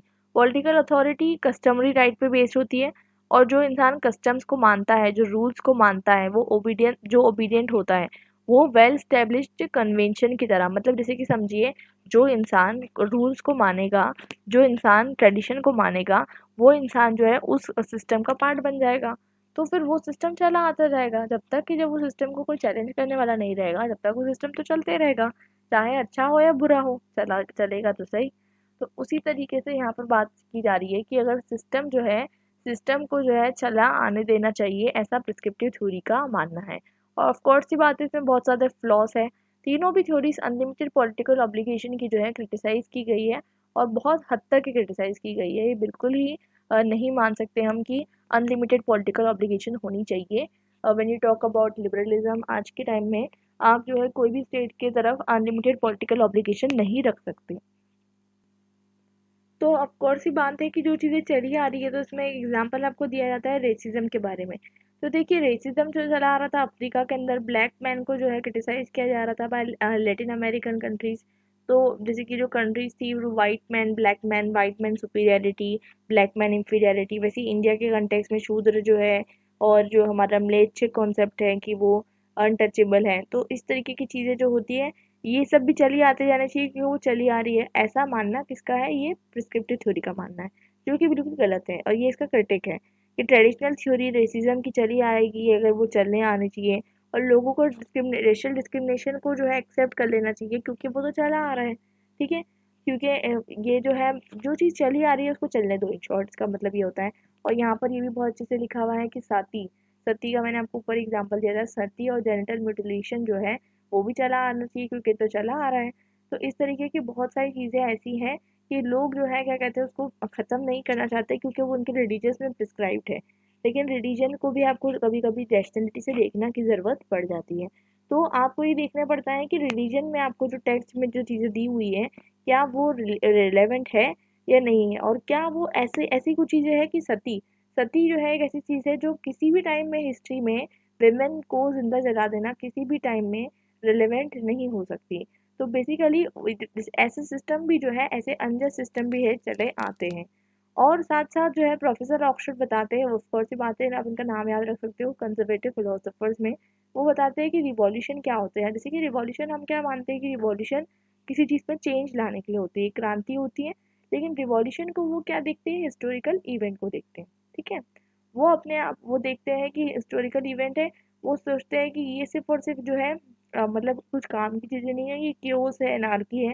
ठीक है, और साथ साथ जो है इस स्कूल ऑफ थॉट के लोग जो है वो मतलब चेंज को जो है एक्सेप्ट नहीं करते। तो इसमें आपको प्रोफेसर ऑक्सफोर्ड का नाम दिख जाएगा। इसके अलावा आपको जो है मैंने ऊपर बताया था एडमंड बुर्के का नाम, आप उनका नाम याद रख सकते हो, हैगल का नाम आप इसमें याद रख सकते हो। और कंजर्वेटिव जो है बेसिकली यही फिलोसफी को आगे बढ़ाते हैं। अब हम बात करते हैं थ्योरी ऑफ लिमिटेड ऑब्लिगेशन के बारे में। तो थ्योरीज ऑफ लिमिटेड ऑब्लिगेशन के अंदर आता है principle of consent. Principle of consent मतलब मर्जी बहुत इंपॉर्टेंट है। जैसे आजकल बोलते हैं ना, नो मीन्स नो। तो वैसे ही मर्जी हर चीज़ के लिए इम्पोर्टेंट होती है, और ह्यूमन बीइंग जो होता है वो ह्यूमन बीइंग की मर्जी से खिलाफ आप उसके ऊपर कोई भी पॉलिटिकल ऑब्लिगेशन नहीं लगा सकते। तो इसलिए जो होता है लिमिटेड पॉलिटिकल ऑब्लिगेशन होने के मतलब लिमिटेड पॉलिटिकल ऑब्लिगेशन होने के लिए आपको बहुत ज़रूरी है कि आप क्या करो, आप जो है आपका जो कंसेंट है वो बहुत ज़्यादा इंपॉर्टेंट है। तो कुछ थ्योरीज ऐसी होती है, वो बताती है कि मैन जो है खुद का मास्टर होता है। ठीक है, मतलब मैन के ऊपर master of his own will होता है, उस पर कोई भी तरीके की ऑब्लिगेशन नहीं लगाई जा सकती विदाउट हिज विश। ठीक है, और इसलिए जो है बात की, जो आप देखोगे जो ऑब्लिगेशन आने लग गई जैसे कि हॉब्स की, लॉक्स की, रूजो की, वो क्या बताते हैं? वो बताते हैं कि मैन जो है क्या कहते हैं, स्टेट ऑफ नेचर में कुछ इनकन्वीनियंस फेस कर रहा था, जैसे मत्स्य न्याय हो रहा था। तो मतलब एक जन दूसरे जन को जो है परेशान कर रहा था, एक दूसरे की लिबर्टी जो है डिस्टर्ब हो रही थी, इसलिए मैन ने सोशल कॉन्ट्रैक्ट किया। मैन ने जो है अपना कुछ लिबर्टी दिया और एक स्टेट को बनाया।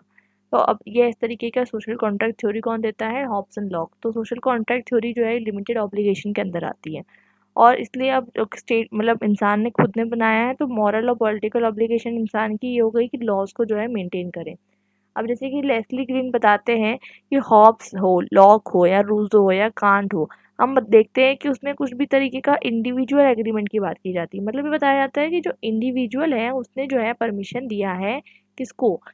स्टेट को परमिशन दिया है कि वो जो है, आप स्टेट को परमिशन दिया है कि उस पर जो है लॉ बनाए। ठीक है, और जितने भी चीज़ें आती जैसे प्रोमिसेस आ गए, कॉन्ट्रैक्ट आ गई, ओथ आ गया, जितनी भी चीज़ें हैं ये सब जो है परमिशन किसने दिया है? इंडिविजुअल ने ही दिया है।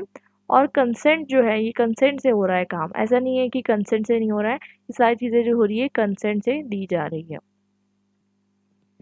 तो यहाँ पर यही बात आती है कि गवर्नमेंट जो है तभी आपकी पावर दिखा सकती है जब आपका कंसेंट रहे। ठीक है। अब देखा जाए तो आज भी हम देखते हैं कि बहुत सारे डिसीजन डेमोक्रेसी में लिए जाते हैं जो आपके कंसेंट से नहीं लिए जाते, क्योंकि आपने गवर्नमेंट को आपके कंसेंट से चूज़ करा, लेकिन गवर्नमेंट हर डिसीजन आपसे पूछ के नहीं लेती है। तो कुछ डिसीजन आपको अच्छे लगते हैं, कुछ डिसीजन आपको नहीं अच्छे लगते हैं। तो बेसिकली यहाँ पर एक चीज़ ये आ जाती है कि जो सिटीजन्स को जो चीज़ें अच्छी नहीं लगती है, सिटीजन्स को चैलेंज करते हैं। लेकिन अब क्या होता है कि सिटीजन्स ने जो है चीज़ें अपनी खुद की मर्जी से ही चूज़ की है, पॉलिटिकल ऑब्लिगेशन से ही चूज़ की है। और दूसरी चीज़ यहाँ पर ये भी आ जाती है, कुछ लोग ये बोलते हैं कि एक बार हमने चूज़ कर लिया लेजिटिमेट अथॉरिटी को, उसके बाद हमारी बात नहीं मानी जाती है, ऐसा भी होता है। लेकिन ये भी चीज़ होती है कि लेजिटिमेट अथॉरिटी आपने ही चूज़ की है, तो आपको जो है उसकी बात माननी पड़ेगी। ठीक है। और एक और चीज़ आती है कि इसको हम कहते हैं सोशल कॉन्ट्रैक्ट, मतलब आपने जो है कॉन्ट्रैक्ट किया है पॉलिटिकल बॉडी के साथ कि आप उसकी बात जो है वो मानोगे। अब यहाँ पर सोशल कॉन्ट्रैक्ट थ्योरी जो है वो बताती है कि हर चीज़ एक कंसेंट से जो है क्रिएट हुई है। और इस थ्योरी के जो है चीफ एक्सपोनेंट्स कौन है? थॉमस हॉब्स, जॉन लॉकी और जीन जैक्स रोजियो। तो ये तीनों जो है क्या है, इसके चीफ एक्सपोनेंट माने जाते हैं।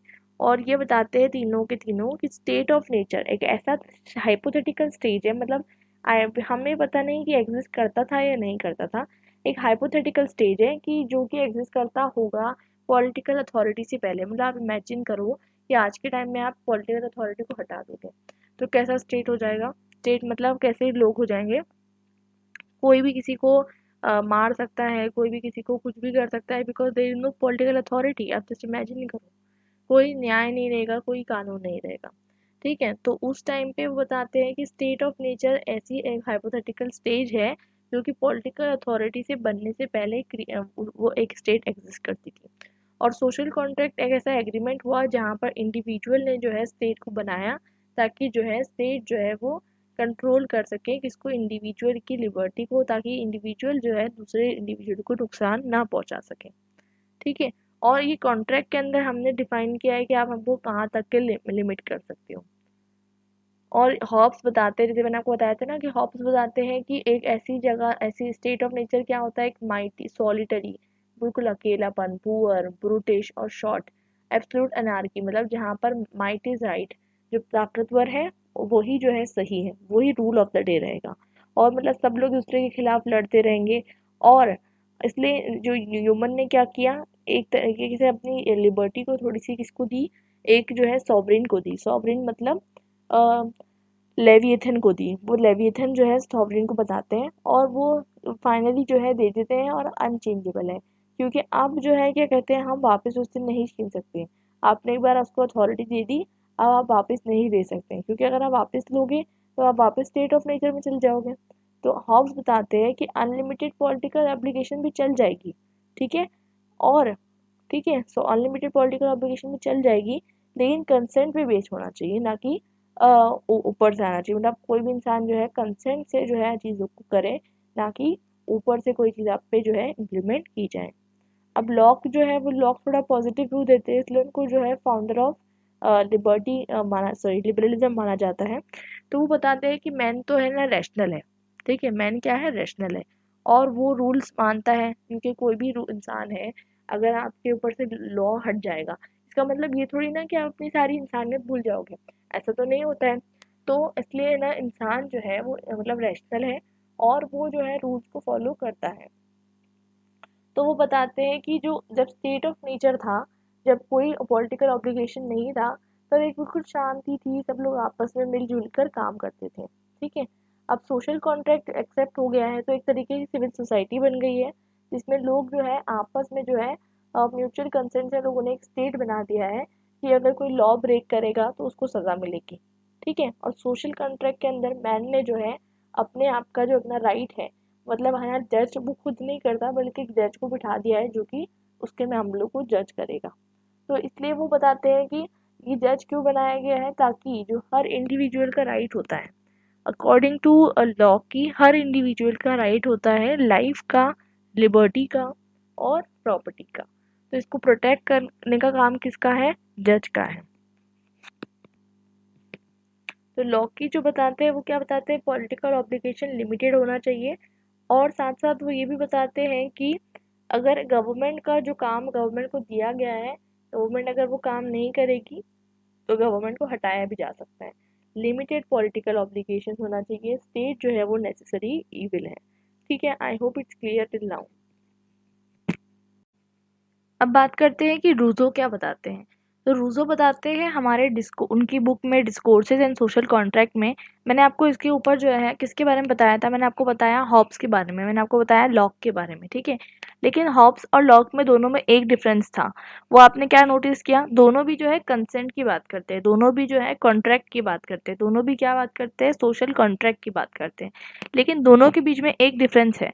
आप अगर देखोगे तो हॉब्स जो है वो क्या बात करते हैं? हॉब्स बात करते हैं अनलिमिटेड पॉलिटिकल ऑब्लिगेशन की। ठीक है, क्यों बात करते हैं? क्योंकि उनके लिए जो स्टेट ऑफ नेचर था, स्टेट ऑफ नेचर मतलब क्या? एक ऐसा टाइम जहाँ पर स्टेट नहीं था, वो बहुत बेकार है। तो उसके लिए वो बोलते हैं कि अगर स्टेट ऑफ नेचर में हमें वापस नहीं रिवर्ट करना, तो हम जो है एक अनलिमिटेड पॉलिटिकल ऑब्लिगेशन भी जो है हम रख सकते हैं। लेकिन फिर भी हमें कंसेंट के बेसिस पे रखना चाहिए, ना कि ऊपर से वो चीज़ आनी चाहिए। जैसे कि डिवाइन राइट्स थ्योरी में क्या होता है कि कंसेंट का कुछ कंसेंट का कुछ इंपॉर्टेंस नहीं है, ये जितनी भी चीज़ें हैं वो ऊपर से डिवाइनली इम्पोज्ड है। अब यहाँ पर हॉब्स क्या बात कर रहे हैं? हॉब्स बात कर रहे हैं कि नहीं, एक कंसेंट से जो है आप एक तरीके की अथॉरिटी को बिठा सकते हो और अनलिमिटेड पॉलिटिकल ऑब्लिगेशन दे सकते हो। अब हमने लॉकी के बारे में बात कर ली कि लॉकी क्या बताते हैं कि नहीं, आप जो है इसकी पॉलिटिकल ऑब्लिगेशन कैसी होती है? लिमिटेड होती है। अब हम बात करने वाले रूजो के बारे में। तो रूजो क्या बताते हैं कि उनके लिए स्टेट ऑफ नेचर कैसा होता है? स्टेट ऑफ नेचर मतलब आपको पता होना चाहिए वो टाइम जहाँ पर स्टेट नहीं था। तो स्टेट ऑफ नेचर रूजो के लिए एक ऐसा टाइम हुआ करता था जहाँ पर सब लोग जो है मॉरली न्यूट्रल थे और सब अपने आप में सेल्फ कंटेन्ड इंडिविजुअल्स थे, और वो लोग जो है नेचुरल डिज़ायर के अकॉर्डिंग एक्ट करा करते थे, और वो लोग मतलब खुश थे, सेटिस्फाइड थे। ठीक है, उनका कोई रेस्ट्रिक्शन नहीं था, और वो जो है नेचर के जो है एंजॉय करा करते थे बिना किसी रेस्ट्रिक्शन के। ठीक है, अब क्या हुआ? धीरे धीरे वो बताते हैं कि पॉपुलेशन बढ़ने लग गई और लोग जो है इनसिक्योर होने लग गए कि हमारा जो है पोजीशन जो है उनका, वो जैसे कि दुनिया इतनी बड़ी थी, अब धीरे धीरे पॉपुलेशन बढ़ने लग गई। तो वो बताते हैं कि किस तरीके से इंडिविजुअल का जो एक्चुअल विल है, मतलब इंडिविजुअल जो चाहता था, और जो रियल विल है, रियल विल मतलब जो कि इंटरेस्ट है, जो कि कम्युनिटी का जो इंटरेस्ट है, वो विल, दोनों भी विल जो है वो कहीं ना कहीं जो है टकराने लग गए, एक कॉन्फ्लिक्ट हो गया। ठीक है, तो वो दोनों को कॉन्फ्लिक्ट को हटाने के लिए मैन जो है सोशल कॉन्ट्रैक्ट में घुसता है। सोशल कॉन्ट्रैक्ट क्या होता है? ये सोशल कॉन्ट्रैक्ट ये होता है कि सारे लोग मिलकर जो है क्या करते हैं, एक जो है स्टेट का फॉर्मेशन करते हैं, जिसमें वो उसको पावर देते हैं कि आप हमारा जो है लाइफ और लिबर्टी का प्रोटेक्शन करिए, उसके बदले में हम आपको क्या करेंगे, हम आपको जो है टैक्स पे करेंगे। इस तरीके से जो है चीज़ें आती हैं। तो वो बताते हैं कि ये जो नेचुरल लिबर्टी है, नेचुरल लिबर्टी के बदले में उन्होंने सिविल लिबर्टी को अपना लिया। ठीक है, कैसे ना अपना लिया? जैसे कि उनको तो पहले नेचुरल लिबर्टी मिली हुई थी, मतलब वो जो करना चाहे वो कर सकते थे। लेकिन अब वो एक सिविलाइज सोसाइटी में आ गए थे और अब वो सिविल लिबर्टी को एक्सेप्ट कर चुके थे। मतलब उन्होंने ये एक्सेप्ट कर लिया था कि हम जो है अब सिविल लिबर्टी का पालन करेंगे और एक दूसरे की लिबर्टी के लिए जो है वो हम मतलब कंसिडर करेंगे। अब रूज़ो का ये मानना था कि इसमें भी रूज़ो क्या बताना चाहते हैं? एब्सोल्यूट सॉवरेनिटी की बात करते हैं और अनलिमिटेड पॉलिटिकल ऑब्लिगेशन की बात करते हैं। अब ये भी बात करते हैं कि इस पर्टिकुलर उसमें उन्होंने बताया कि इंसान जो है उसने अपनी पर्टिकुलरली जो फ्रीडम है वो किसको डोनेट कर दी? स्टेट को डोनेट कर दी, और उन्होंने जो है जनरल विल को चूज़ किया रियल विल के बदले में। तो हर इंसान की खुद की विल होती है। देखिए, अगर आप हर इंसान को जो है बोलेंगे कि आप खुद की जो है इच्छा पूरी कर लीजिए, तो लोग बोलते हैं ना, अगर मेरा बस चलता, ऐसा बोलते हैं अक्सर लोग कि मेरा बस चलता तो मैं ये कर लेता, मैं वो कर लेती। द पॉइंट इज़ दैट कि अगर आप जो है, अगर आपको आपका बस चलने लग गया और आपको जो है पूरी परमिशन दे दी गई कि आप जो करना चाहो कर सकते हो, तो अल्टीमेटली क्या होगा कि आप जो है सिर्फ खुद के बारे में सोचोगे, आप जो है एक बहुत ज़्यादा ग्रीडी हो जाओगे। आपको जो है पूरी दुनिया कम पड़ेगी, पूरी दुनिया की रिसोर्सेज कम पड़ेगी। तो उस लिए जो है एक तरीके से एक ऑब्लिगेशन का होना, एक स्टेट का होना, एक एक्सटर्नल अथॉरिटी का होना बहुत ज़्यादा ज़रूरी हो जाता है। और ये जो अथॉरिटी आई है ये आपके खुद के कंसेंट से आई है, ऐसा बताने की कोशिश करते हैं रूज़ो। और ये भी बताने की कोशिश करते हैं कि इस अथॉरिटी का काम ये है कि आपका जो जनरल मतलब जो आपका जो इंडिविजुअल विल है उसको सबॉर्डिनेट कर देगी और जनरल विल को जो है वो सुप्रीमेसी देगी। जनरल विल मतलब सबको बोलते हैं ना, जैसे गांधी जी बोलते हैं कि there is enough for everyone's need but not for anyone's greed. तो हर इंसान की नीड के लिए बहुत कुछ है लेकिन ग्रीड के लिए कुछ भी नहीं है। ठीक है, तो मतलब इस तरीके की थ्योरी ये सजेस्ट करती है कि आपको जो है क्या कहते हैं इंडिविजुअल विल को छोड़कर जनरल विल के बारे में सोचना है। सेकेंडली यहाँ पर बात आती है कि रोजियो ये भी बताते हैं कि man can be force to be free. अजीब वर्ड है कि man can be force to be free. तो मैन को जो है फोर्स करके भी फ्री किया जा सकता है। मतलब अगर आप फ्री रहना चाहते हो और दूसरा पर्सन भी फ्री रहना चाहता है तो आपको उसकी लिबर्टी में इंटरफेयर नहीं करना होगा। अगर आप उसकी लिबर्टी में इंटरफेयर कर रहे हो तो वो फ्री नहीं रह पाएगा और अल्टीमेटली कोई भी इंडिविजुअल फ्री नहीं रह पाएगा। तो आपको जो है स्टेट ये चीज़ के लिए फोर्स करेगा कि आप खुद की लिबर्टी को थोड़ा सा कम करो ताकि दूसरों की लिबर्टी को जो है हर्ट ना हो। तो इस तरीके से जो है रूजो अपना कॉन्सेप्ट देते हैं। अब तीनों का कॉन्सेप्ट आप देख लीजिए, चाहे हॉब्स देख लिए, रूजो देख लीजिए या फिर लॉक देख लीजिए। तीनों का नाम एक साथ इसलिए आता है क्योंकि तीनों को कॉन्ट्रेक्चुअलिस्ट समझा जाता है। कॉन्ट्रेक्चुअलिस्ट इसलिए समझा जाता है क्योंकि वो सोशल कॉन्ट्रैक्ट थ्योरी देते हैं। वो बताते हैं कि इंसान ने ही जो है क्या कहते हैं एक स्टेट को जो है जो बिठाया है ताकि जो है वो स्टेट जो है अल्टीमेटली क्या कर सके, उसको गवर्न कर सके। ये ऐसा मानना किसका है? ऐसा मानना है हॉब्स, लॉक एंड रूसो का। तीनों बताते हैं कि एक सिविल सोसाइटी कैसी होती है और सिविल सोसाइटी के बारे में वो ये बताते हैं कि गवर्नमेंट को रिस्पॉन्सिबिलिटी जो है वो इंडिविजुअल ने दी है। कि इंडिविजुअल ने ये रिस्पॉन्सिबिलिटी दी है गवर्नमेंट को कि आप जो है लाइफ को प्रिजर्व करो लोगों की। ठीक है, लेकिन तीनों में से एक जो है पर्सन वो बिल्कुल हटकर आते हैं, वो है लॉ की। क्यों अलग हटके आते हैं मैंने आपको ऊपर बताया था। वो लिमिटेड पॉलिटिकल ऑब्लिगेशन की बात करते हैं, इसलिए इन्हें फादर ऑफ लिबरलिज्म भी कहा जाता है। वो बताना चाहते हैं कि अगर स्टेट को जो काम करने के लिए बिठाया गया है, अगर वो स्टेट वो काम नहीं कर रहा है तो आप उसको हटा भी सकते हो। आपका काम ये नहीं है कि आप उसको अनलिमिटेडली जो है फॉलो ही करते जाओगे।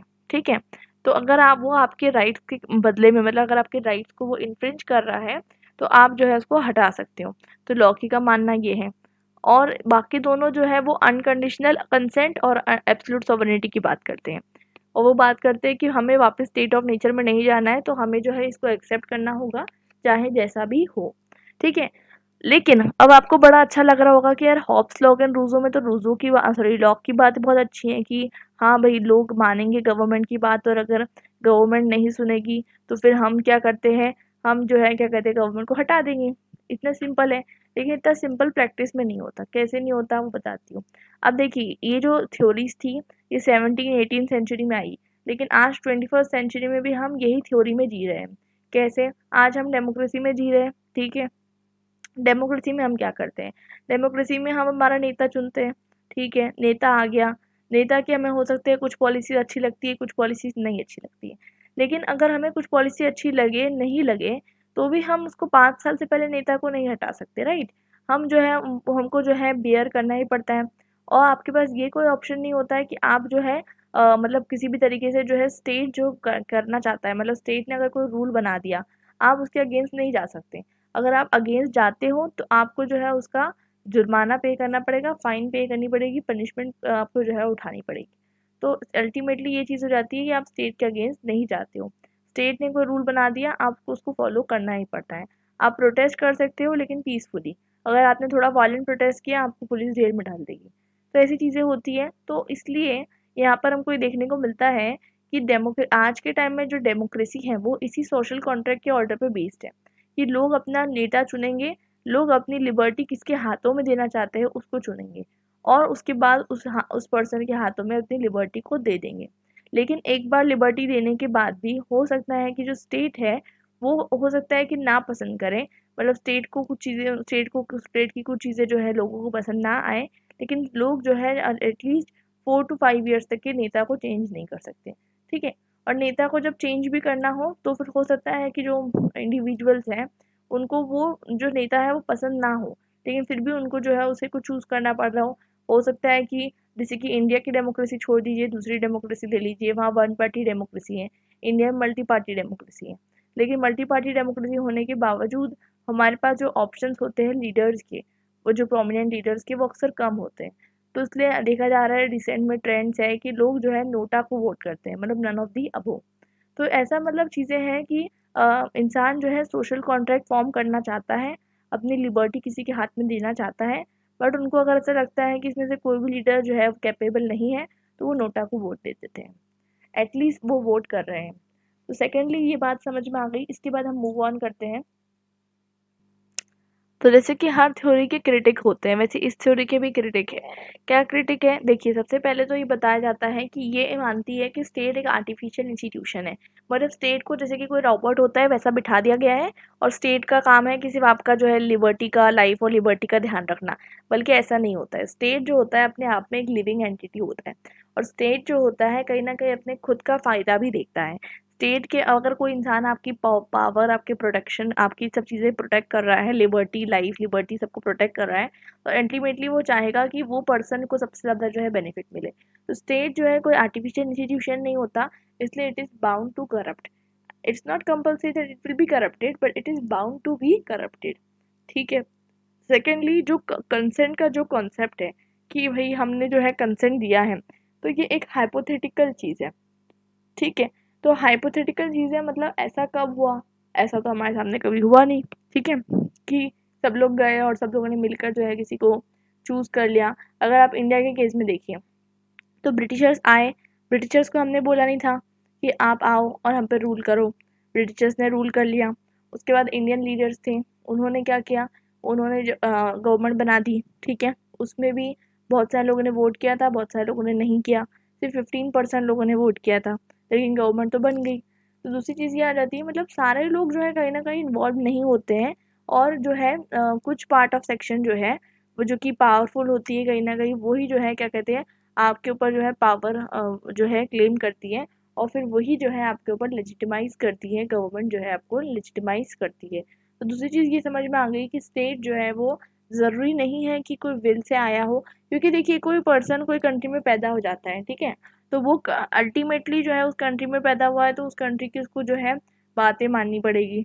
नहीं मानेगा तो फिर सफ़र करेगा। तो वही चीज़ आ जाती है कि यहाँ पर वो जिस कंट्री में पैदा होता है उस कंट्री की उसको चीज़ें माननी पड़ती हैं। इसलिए, और यहाँ तक कि अगर आप बोलोगे कि नहीं, जो चीज़ें नहीं पसंद आ रही है आप उसके अगेंस्ट रिवोल्ट कर सकते हो, तो फिर तो जो है एक रिबेलियन चालू हो जाएगा। जैसे कि अगर हो सकता है गवर्नमेंट की कुछ चीज़ें नहीं पसंद आई, तो लोग क्या करेंगे कि भाई हमारा बिल वापस लेते हैं। तो विल कोई अपने आप में कोई एक चीज़ नहीं है जो आपने दी और वापस ले ली। तो बेसिकली ये कोई हाइपोथेसिस की बात है कि आपने दे दी है। आप जो है जब पैदा हो जाते हो एक कंट्री में, आप ऑटोमेटिकली, आप अनकॉन्शियसली अपना विल ऑलरेडी दे चुके हो गवर्नमेंट को। ठीक है। आपने वो गवर्नमेंट को वोट किया हो नहीं किया हो, आप अपना विल उस गवर्नमेंट को दे चुके हो, क्योंकि वो जो गवर्नमेंट रूल करेगी, जैसा रूल करेगी वो आपको एडजस्ट करना पड़ेगा। अब यहाँ पर जो है ये पॉलिटिकल ऑब्लिगेशन की थ्योरी को आप तो थ्योरी ऑफ रिबेलियन में नहीं बदल सकते। मतलब जब आपका मन करेगा कि नहीं, ये गवर्नमेंट अच्छी नहीं है, तो आप जो है नारे पे नहीं बैठ सकते कि नहीं गवर्नमेंट अच्छी नहीं है, हटाओ। ऐसा नहीं होता है, क्योंकि क्या होता है कि ऐसा अगर आप करने लग गए तो पूरी तरीके से क्योस, अनार्की और डिसऑर्डर ही बना रहेगा पूरा टाइम, और गवर्नमेंट जो है वो रूल ही नहीं कर पाएगी। तो इस तरीके से चीज़ें होती हैं। और साथ साथ जो होता है कि लोग क्या करते हैं, लोग अक्सर अपने जो है लॉस होते हैं उससे बन जाते हैं, और अपनी जो है पूरी तरीके से अनलिमिटेड पॉलिटिकल ऑब्लिगेशन का जो राइट है वो स्टेट को दे देते हैं। भले ही डिस्कस करते रहते हैं कि स्टेट ने ये काम अच्छा नहीं किया, वो काम अच्छा नहीं किया, हम अगली बार इसको वोट नहीं देंगे, वो सब डिस्कशन चलता रहता है। लेकिन ऐसा नहीं होता है कि अगर आपने कोई गवर्नमेंट बना दी है, तो जब तक दूसरा टाइम गवर्नमेंट का नहीं आ जाता, जब तक आप बीच में जो है रिबेल करके गवर्नमेंट नहीं गिराते हो। यूजुअली तो ऐसा नहीं होता है। हाँ, कुछ केसेस में अगर आप देखोगे इंडिया में, तो ऐसा होता है जब है जैसे कि आप इमरजेंसी के पहले का टाइम देखो, तो लोग जो है प्रोटेस्ट कर रहे हैं, और फिर जो है लोग जो है गवर्नमेंट पे प्रेशराइज कर रहे हैं। तो इस पर्टिकुलर थिंग में अगर हम देखते हैं, तो एक कंसर्न बेस्ड गवर्नमेंट जो है वो किस तरीके से फॉर्म हुई। कंसर्न बेस्ड गवर्नमेंट कैसी हो गई कि आपने एक बार कंसर्न दिया और लाइफ टाइम कंसर्न चला आ रहा है। तो इस तरीके का कॉन्सेप्ट जो है ज़्यादा हमें जो है प्लीज़ नहीं करता। मतलब आपके किसी मतलब हो सकता है कि किसी ने कंसर्न दे दिया और आप जो है रूल कर रहे हो। अब जो है ज़रूरी नहीं हर पर्सन चाहता है कि आप रूल करो, लेकिन फिर भी आप रूल कर रहे हो। तो इस तरीके की चीज़ें हो जाती है।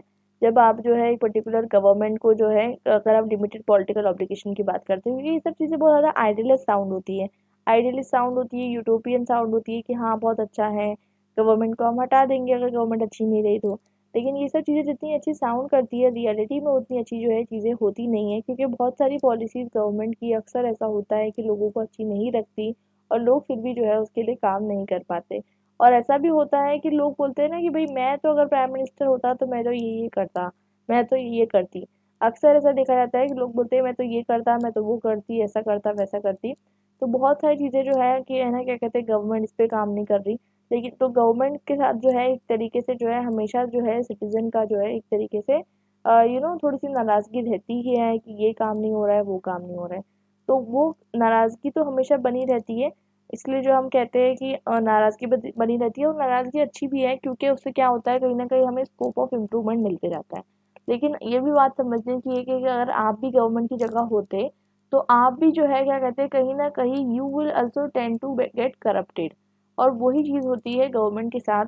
इसलिए अक्सर जो है क्या कहते हैं, गवर्नमेंट नहीं भी करप्ट हो, अगर पूरे मिनिस्टर्स नहीं करप्ट हो, एक मिनिस्टर भी करप्ट हो सकता है, और हो सकता है कि बहुत सारे मिनिस्टर्स भी करप्ट हो जाएँ।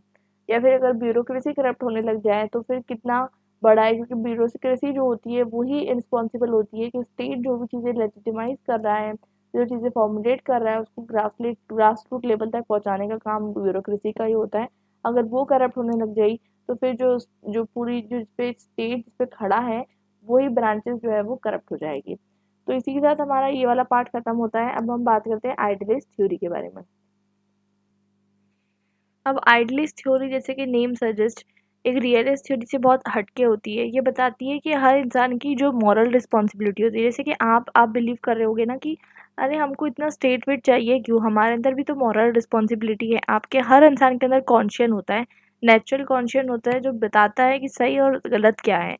तो हर मैन के अंदर, हर वुमेन के अंदर एक नेचुरल कॉन्शियन होता है, जो कि जो है कंपास की तरह एक्ट करता है कि आपको क्या सही है और क्या गलत है।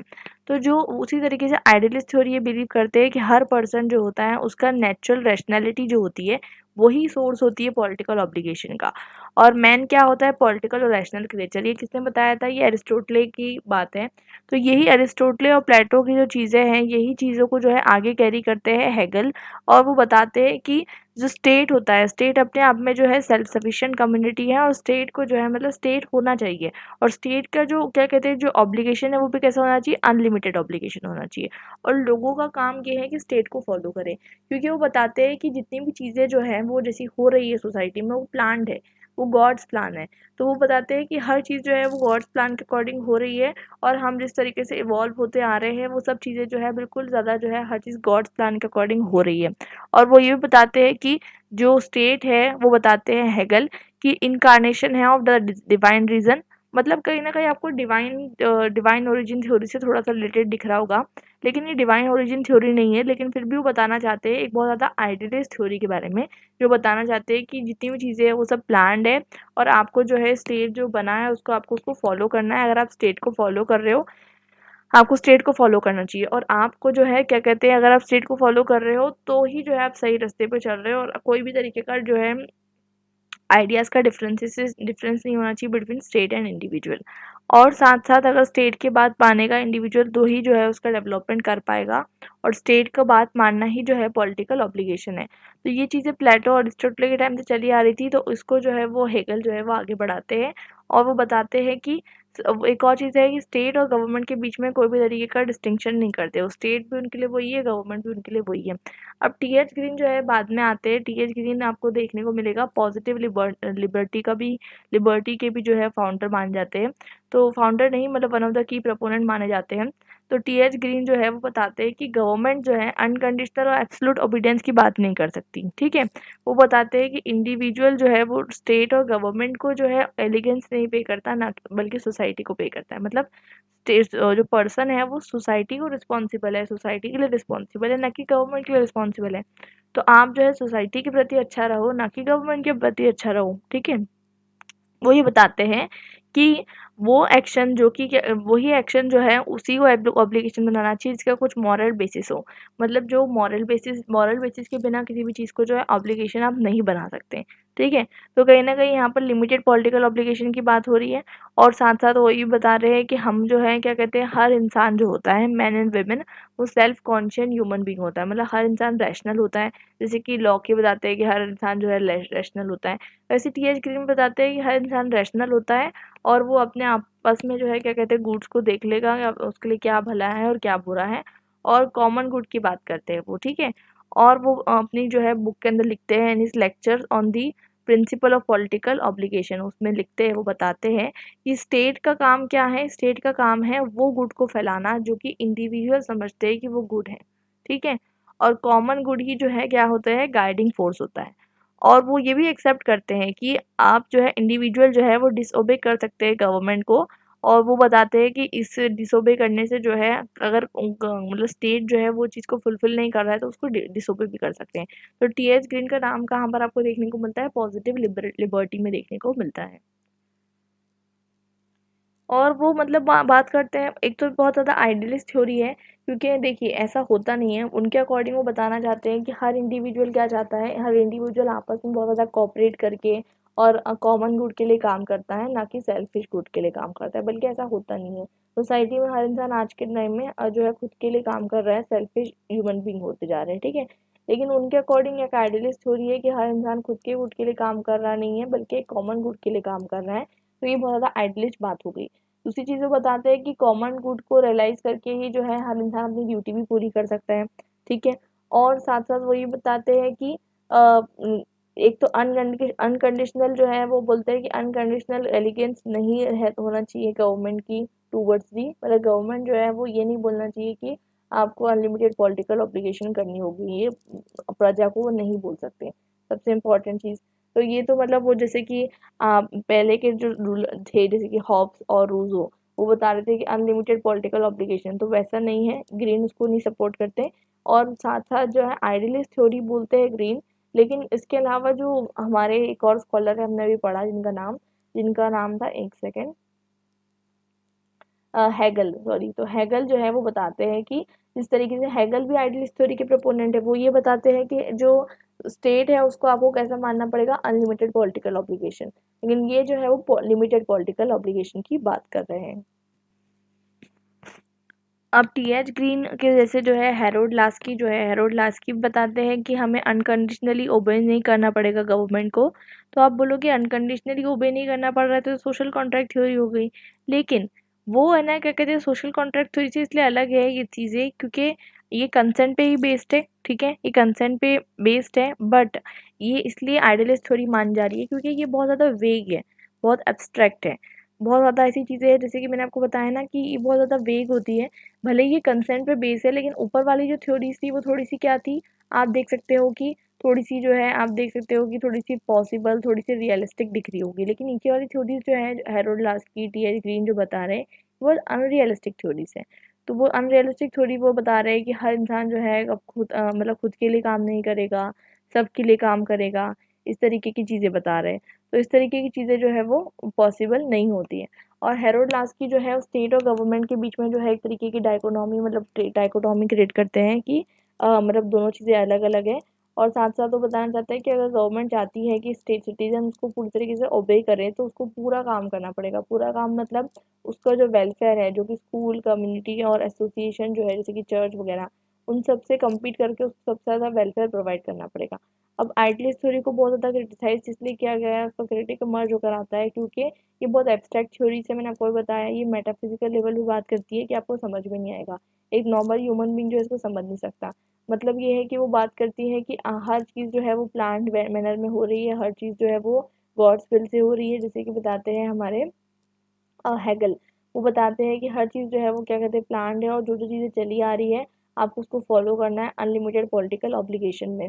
और अगर पॉलिटिकल ऑब्लिगेशन जो है, और उसके बाद ये भी बताते हैं वो कि जिस तरीके से जो है कुछ जैसे कि थ्योरिस्ट है, जैसे कि हैरोल्ड लास्की और जो हमारे टीएच ग्रीन, वो बताते हैं कि हम लिमिट कर सकते हैं पॉलिटिकल थ्योरी को, लेकिन कितना लिमिट करेंगे वो उसकी कोई लिमिट नहीं बताई जाती है, ठीक है। और साथ-साथ ग्रीन और बोसनकेट दोनों 2 अलग-अलग थ्योरिस्ट हैं। वो ये भी नहीं बता पाते, मतलब इसलिए जो है वो प्रॉपर्ली नहीं बता पाते कि किस तरीके से जो है लिमिटेड होना चाहिए, किस तरीके से अनलिमिटेड होना चाहिए। इसलिए जो है कहीं न कहीं ये बहुत ज़्यादा वेग थ्योरीज मान जाती है क्योंकि बहुत ज़्यादा आइडियलिस्ट थ्योरीज हैं। और जो इंग्लिश का लिबरलिज्म वाला आइडिया है, मतलब जो J.S. मिल द्वारा कॉइन किया गया, जो उससे पहले जो है लॉकी द्वारा काउंट किया गया, उसको हम ज़्यादातर जो है काउंट करते हैं क्योंकि वो जो आइडियाज़ है वो जो है वो थोड़े से रियलिस्टिक है। मतलब इन द सेंस कि हर इंसान को इंडिविजुअली छोड़ दिया जाए एक सोसाइटी में काम करने के लिए, जो उसको करना है करें।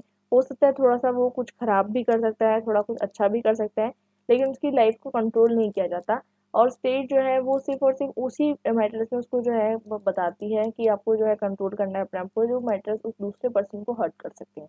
ठीक है, उसकी पर्सनल लाइफ में वो कोई भी तरीके से इंटरफेयर नहीं करेगा स्टेट। तो ये जो लिबरलिज्म वाला आइडिया है आज भी जो है चला आ रहा है।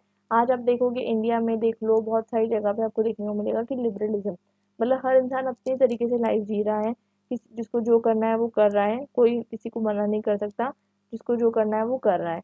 लेकिन स्टेट जो सिर्फ और सिर्फ उस चीज़ में इंटरफेयर करता है जब एक पर्सन दूसरे पर्सन के राइट ऑफ लिबर्टी को जो है वो इन्फ्रेंच करने की कोशिश करता है। अब लेकिन इसमें जो है ट्रिक्स के जो बताते हैं वो बताते हैं कि स्टेट को वर्शिप करना चाहिए, वो यहाँ तक के बताते थे। तो बेसिकली ये जो आइडियाज़ जितने भी बताते हैं, ये सब आइडियाज़ जो है वो थोड़ा कहीं ना कहीं स्टेट को जो है डिवाइन डिवाइन अथॉरिटी की तरफ लेके जा रहे हैं। अब जैसे कि हमने थ्योरीज पढ़ी अनलिमिटेड पॉलिटिकल ऑब्लिगेशन की, लिमिटेड पॉलिटिकल ऑब्लिगेशन की, तो अब हम जो है अगेंस्ट पॉलिटिकल ऑब्लिगेशन की थ्योरीज भी पढ़ेंगे। तो देखिए इसमें आपको सबसे पहले मार्क्सिज्म का नाम दिख रहा है, क्योंकि मैंने आपको समझाया था मार्क्सिज्म क्यों रिलेवेंट है। देखिए मार्क्सिज्म मार्क्स कितने पहले आए थे, लेकिन उनकी थ्योरीज आज भी क्यों पढ़ी जा रही है। अगर आप जो नोटिस करें, मैंने आपको पहले बताया था कि कोई भी पूरे इंडिया के जितने भी लोग हैं उन सब लोग ने जाके चूज़ नहीं किया कि हमको ये लीडर चाहिए। मुश्किल से 15% लोगों ने वोट किया, उसमें से जो 15% लोगों ने जो वोट किया वो लिटरेट पीपल थे, जिनको पता था कि क्या है क्या नहीं है, उनके पास रिसोर्सेज थी, लैंड था, और वो सोचते थे कि भाई ये लीडर अच्छा है, वो लीडर अच्छा है। उनको जो है आइडिया था पॉलिटिकल साइंस के बारे में, उनको स्टेट के बारे में उनको नॉलेज थी। ठीक है, और जितने लोगों ने वोट नहीं किया वो सब इलिटरेट लोग थे, जिनको ये पता नहीं था किस तरीके से वोटिंग की जाती है। वो लोग सिर्फ आज भी देखेंगे आप कि इतने सारे लोग जो है वो इलिटरेट है, उनको ये नहीं पता कि वोटिंग किस तरीके से होती है। जैसे कि आज जो है आप जाओगे वोटिंग करने के लिए तो आपको सिम्बॉल्स के थ्रू वोटिंग होती है। तो कहीं कहीं पर जो है आप देखोगे कि वहाँ पर जाके जो है वोटिंग जहाँ पर टेक प्लेस होती है, तो वहाँ पर ये होता है कि लोग जो है सिंबल को देखते हैं, भाई ये सिंबल अच्छा लग रहा है, वो सिंबल अच्छा लग रहा है, इसको वोट कर देते हैं। इस तरीके से वोटिंग होती है, तो this is not a correct way of voting.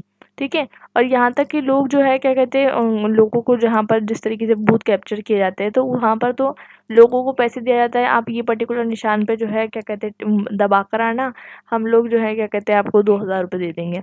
ठीक है, तो वो लोग करते हैं, फिर वो लोग को पैसे मिलते हैं, तो इस तरीके की चीज़ें हो रही हैं। तो मतलब ये है कि मार्क्सिज्म का कहना ये है कि जो एक्चुअली में जिस तरीके की पॉलिटिकल कम्युनिटी बनाई गई है, ये किसी के सोशल कॉन्ट्रैक्ट या किसी के सोशल बेसिस पे नहीं बनाई गई है, बल्कि ये बूर्जुआ क्लास के बेसिस पे बनाई गई है। तो ये बूर्जुआ क्लास वो क्लास है जो कि लैंड ओनिंग क्लास है, या फिर मेजर मीन्स ऑफ प्रोडक्शन की ओनिंग क्लास है। ठीक है, और ये स्ट्रॉन्ग कॉम्पिटिटर जो है, जैसे कि आप ये एग्जाम्पल देख सकते हो इंडिया के कंटेक्स्ट में, आप देखोगे कि जो भी पॉलिटिकल लीडर्स थे जो इमर्ज होकर आते हैं नेशनलिज्म में भी, वो सब वो लीडर्स थे जो कहीं ना कहीं आप उनका सोशल वेलफेयर बैकग्राउंड उठा के देखना तो आपको दिखेगा वो कोई भी पर्सन जो है वो बहुत ज़्यादा पुअर फैमिली से नहीं बिलोंग करते थे। बहुत सारे पर्सन जो है वेल रिच फैमिली से बिलोंग करते थे, वेल सेटल्ड फैमिली से बिलोंग करते थे। इसका मतलब ये नहीं है कि हम उनके सेक्रीफाइसेस को भूल गए हैं, हम बिल्कुल मानते हैं उनके सेक्रीफाइसेस के बारे में और सपोर्ट करती है, लेकिन एक तरीके से जो है देखा जाए तो इफेक्ट यही होता है कि सोसाइटी में देखिए जो पुअर पर्सन होता है वो अपने बेसिक नेसेसिटी के लिए जो है सरवाइव करता है। जो मिडिल मैन होता है, जो मिडिल क्लास लोग होते हैं, वो जो है पुअर क्लास के लिए थोड़ा बहुत काम करते हैं और थोड़ा बहुत खुद के लिए करते हैं। लेकिन जो जो अपर क्लास हो जाता है, जो बुर्जुआ क्लास हो जाता है, वो क्या सोचता है कि अब जो है मैं पावर गेन कर सकता हूँ थ्रू पॉलिटिकल मीन्स, तो मैं पावर भी गेन कर सकता हूँ, बाकी जो मेरे नीचे जो क्लासेस है उन सबको भी जो है कहीं ना कहीं हेल्प कर सकता हूँ। तो जो जिनके पास पावर मीन्स और प्रोडक्शन होता है वही जो लोग हैं अक्सर जो है पॉलिटिक्स में जो है वो जाते हैं। ऐसा नहीं है कि इसमें एक्सेप्शंस नहीं हो सकते, बिल्कुल हो सकते हैं, डेफिनेटली हो सकते हैं, लेकिन ऐसा मानना मार्क्स का है कि जो भी तरीके का जो लीडरशिप है वो आज के टाइम में वो प्रोलिटेरिएट जो है लीडरशिप है, सॉरी प्रोलिटेरिएट बोल रही हूँ, बूर्जुआ लीडरशिप है। और बूर्जुआ लीडरशिप जो है वो किसको जो है सप्रेस कर रहा है, वो वीक कॉम्पिटिटर्स को जो है एक्सप्लॉइट कर रहा है और सप्राइज कर रहा है। और इस तरीके से बताते हैं वो कि अगर इस तरीके की जो क्लास डिवाइडेड सोसाइटी है उसमें आप बात नहीं कर सकते किसी की जस्टिस वगैरह की, तो बात करो ही मत। और एक इंडिविजुअल जो है, इंडिविजुअल का जो होता है, इंडिविजुअल जो एक क्लास डिवाइडेड सोसाइटी में इंडिविजुअल की कोई ऑब्लिगेशन ही नहीं हो सकती स्टेट की तरफ। अगर आपको ऑब्लिगेशन रखनी है तो फिर आप एक क्लासलेस सोसाइटी रखो, ठीक है, और स्टेटलेस सोसाइटी रखो। तो एक स्टेटलेस और क्लासलेस सोसाइटी में जो है वर्कर का जो क्या कहते हैं ऑब्लिगेशन रहेगा वो सिर्फ और सिर्फ उसकी जो है वर्किंग क्लास के लिए रहेगा, ठीक है। और साथ साथ जो है एक कैपिटल सिस्टम जहाँ पर आता है, तो कैपिटल सिस्टम के अंदर जो पुअर क्लासेस होती है उसको जो एक्सप्लॉइट किया जाता है, और वर्कर को भी जो है क्या कहते हैं कहीं ना कहीं एक्सप्लॉइट किया जाता है। और वर्कर को जो है वर्कर का जो है वर्कर को एक्सप्लॉइट किया जा रहा है, इसलिए वर्कर की ऑब्लिगेशन अगेंस्ट द स्टेट है, ठीक है, वो ही बताते हैं। अगर हम मार्क्सिस्ट थॉट को ध्यान से देखें, समझने की कोशिश करें, तो वो हम देखते हैं कि ये सब चीज़ें जो है आपको थोड़ा सा रियल पर्सपेक्टिव से थोड़ा सा अलग ही दिखेगी। वो कहीं ना कहीं जो इस तरीके से कैपिटलिज्म को बात कर रहे हैं, तो वैसे कैपिटलिज्म उस तरीके का कैपिटलिज्म आपको आज नहीं देखने को मिलेगा। तो इसलिए जो मार्क्स के पर्सपेक्टिव है उसको बहुत ज़्यादा क्रिटिसाइज़ किया जाता है, क्योंकि मार्क्स क्या बताते हैं कि पहले रिवॉल्यूशन करना है, उसके बाद जो प्रोलेटेरिएट क्लास है उसकी डिक्टेटरशिप होगी, उसके बाद जो है डिक्टेटरशिप के बाद जो है एक तरीके से एक ऐसी सोसाइटी फॉर्म होगी जो कि क्लासलेस और कास्टलेस होगी। तो ये आपको जो है मतलब सोचने में बहुत अजीब लग रहा होगा। और मार्क्स जो है वो स्टेट की बात ही नहीं करते, वो लॉस की बात ही नहीं करते। अगर लॉस नहीं रहेंगे तो आप पर्टिकुलर कंट्री में फ्री कैसे रहोगे, ठीक है, तो लॉस बहुत ज़्यादा ज़रूरी है। तो जैसे कि एक पॉपुलर थ्योरिस्ट बताते हैं कि when there is no law there is no freedom. तो वह मार्क्स जो है वो सब चीज़ों के बारे में बात ही नहीं करते, लॉस वगैरह के बारे में बात नहीं करते, और मार्क्स ये भी नहीं बताते कि अगर आप स्टेट को हटा दोगे तो जो केओस और अनार्की हो जाएगी उसके बदले में आप किस सिस्टम को रखने वाले हो, वो सिस्टम के बारे में जो है वो मार्क्स डिस्कस करते ही नहीं है।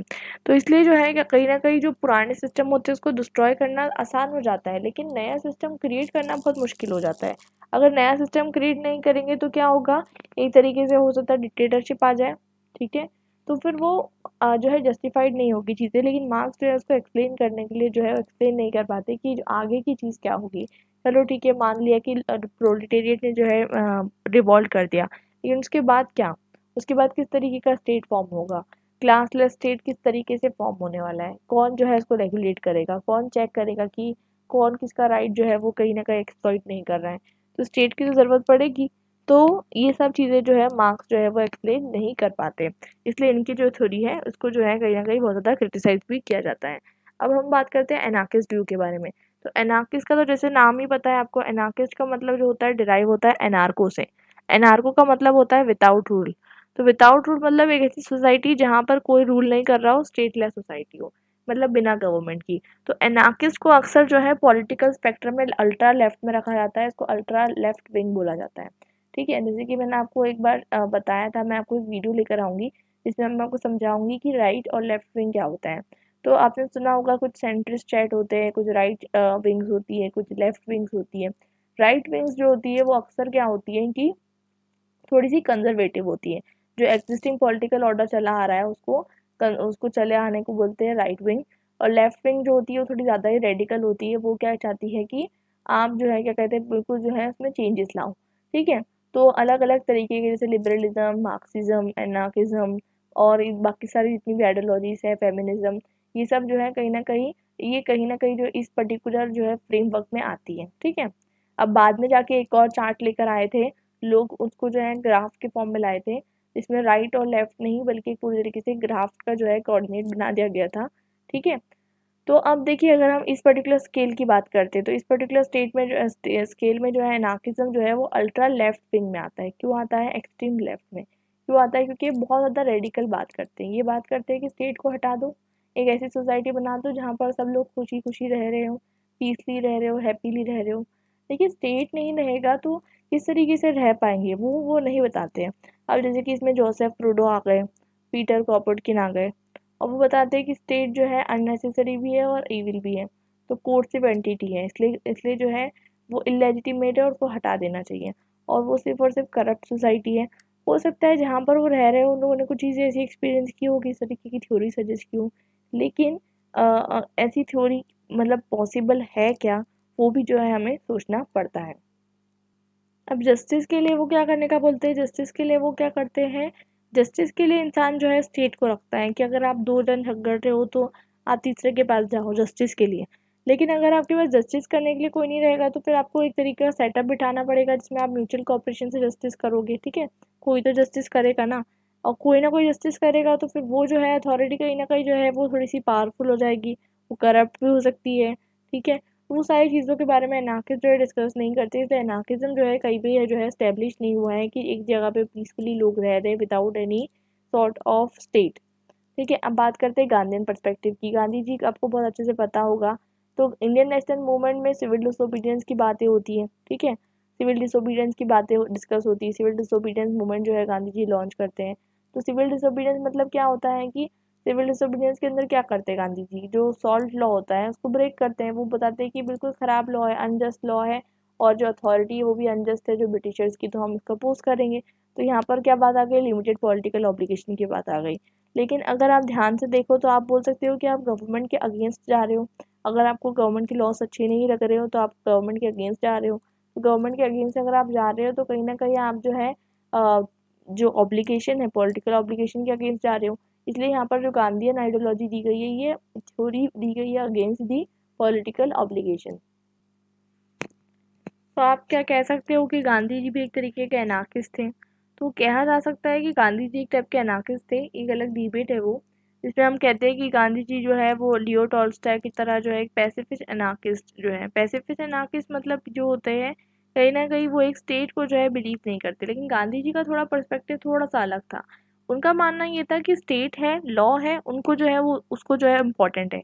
लेकिन सिविल डिसोबीडियंस वो इसलिए करते थे कि एक अनफेयर लॉ, एक अनजस्ट लॉ जो है उसको अपोज कर सकें, ठीक है। अब जैसे कि हेनरी डेविड थोरियो, इन्होंने पहली बार जो है ये टर्म कॉइन किया था सिविल डिसोबीडियंस का, जिसमें वो अपनी बुक में बताते हैं कि मैंने इतने सालों से टैक्स नहीं पे किया। क्यों नहीं पे किया वो बताते हैं अपने ऐसे के थ्रू, और फिर उनको जो है जेल हो जाती है, ठीक है। तो थोड़ी सी इंटरेस्टिंग कहानी है। लेकिन वो बताने की कोशिश करते हैं कि सिटीजन को, जैसे कि किसी को होता है कि कोई सोचता है कि हम टैक्स क्यों पे करें, ठीक है। वो उनको लगता है कि अनजस्ट है, मेरे टैक्स से जो है गवर्नमेंट है ना क्या कहते हैं खुद पैसे खाएगी और बाकी चीज़ें करेगी। लेकिन ये भी इम्पोर्टेंट है कि आप जो है कंट्री में रह रहे हो, आपके लिए पुलिस है, आपके लिए जो है बहुत सारी सर्विसेज आपको मिली है, गवर्नमेंट हॉस्पिटल मिले हैं, आपको गवर्नमेंट सर्विसेज मिली है, पब्लिक ट्रांसपोर्टेशन मिले हैं, बहुत सारी चीज़ें मिली है। अगर आप आसपास देखो तो ट्रैफिक पुलिस मिली है। तो ये सारी चीज़ें आपको मिली है तो आपको इसे मेंटेनेंस करने के लिए टैक्स भी पे करना पड़ेगा। तो बहुत सारे लोग बोलते हैं कि नहीं टैक्स के अगेंस्ट होते हैं। तो वो टैक्स के अगेंस्ट होना, अगर स्टेट को आपने बिठाया है वहाँ पर काम करने के लिए, स्टेट आपको जस्टिस प्रोवाइड करेगा। सुप्रीम कोर्ट में जो जजेस जो है वो रिक्रूट होंगे, आपकी जो घर के आसपास सैनिटेशन मेंटेन होगा, ब्यूरोक्रेसी को जो है चलाना है, पैसे तो लगेंगे। हो सकता है आप जो पैसे दे रहे हो सकता है कहीं ना कहीं वो थोड़े से पैसे जो है कहीं करप्ट काम में यूज़ हो रहे हो, लेकिन आपका जो मेजोरिटी ऑफ जो मनी है वो कहीं ना कहीं सही कामों में भी यूज़ हो रहा हो। तो सेकेंडली चीज़ ये आती है कि स्टेट को आपने जब बिठाया है वहाँ पर काम करने के लिए, तो आप जो टैक्स पे करते हो वो टैक्स जो है आपके भले के लिए यूज़ होता है। तो टैक्स जो है वो पे करनी चाहिए, लेकिन इसके बारे में भी जो है लोग अलग अलग रिव्यू रखते हैं, ठीक है। तो पर्टिकुलरली हेनरी डेविड थॉरियो की बात करते हैं। वो ये बताते हैं कि टैक्स वो नहीं पे करना चाहते, इसलिए वो खुद का जो है जस्टिफिकेशन देते हैं, लेकिन उनको जेल हो जाती है। अब बात करते हैं इसके अंदर एक और हम एग्जांपल ले सकते हैं। तो फर्स्ट वर्ल्ड वार में क्या होता है, कुछ ऐसे ना मतलब फर्स्ट वर्ल्ड वार में मिलिट्री सर्विसेज के अंदर कुछ ऐसे लोग होते हैं जो बोलते हैं कि नहीं हम वॉर नहीं लड़ेंगे, ठीक है। क्यों नहीं लड़ेंगे, क्योंकि वो बोलते हैं कि हम जितने भी डिस्प्यूट होते हैं वो हम सब उनको पीसफुल सॉल्यूशन से निकालेंगे, ठीक है। जैसे कि हैरोल्ड लास्की बताते हैं कि पीसफुल सॉल्यूशन से निकालना है। थोड़ा आइडियलिस्ट आइडियलिस्ट जो है व्यू है। तो ऑफ कोर्स ही बात है, लेकिन उनको भी सज़ा हो जाती है, ठीक है। उनको सज़ा हो जाती है कि ये ना क्या कहते हैं आपको जो है आप किस तरीके से जो है मिलिट्री सर्विस नहीं दे सकते। तो मतलब कोई इंसान बोलेगा नहीं हमको पीसफुल सॉल्यूशन से निकालना है हर चीज़ का हल, तो वो एक तरीके से आइडियलिस्ट सिचुएशन हो जाती है।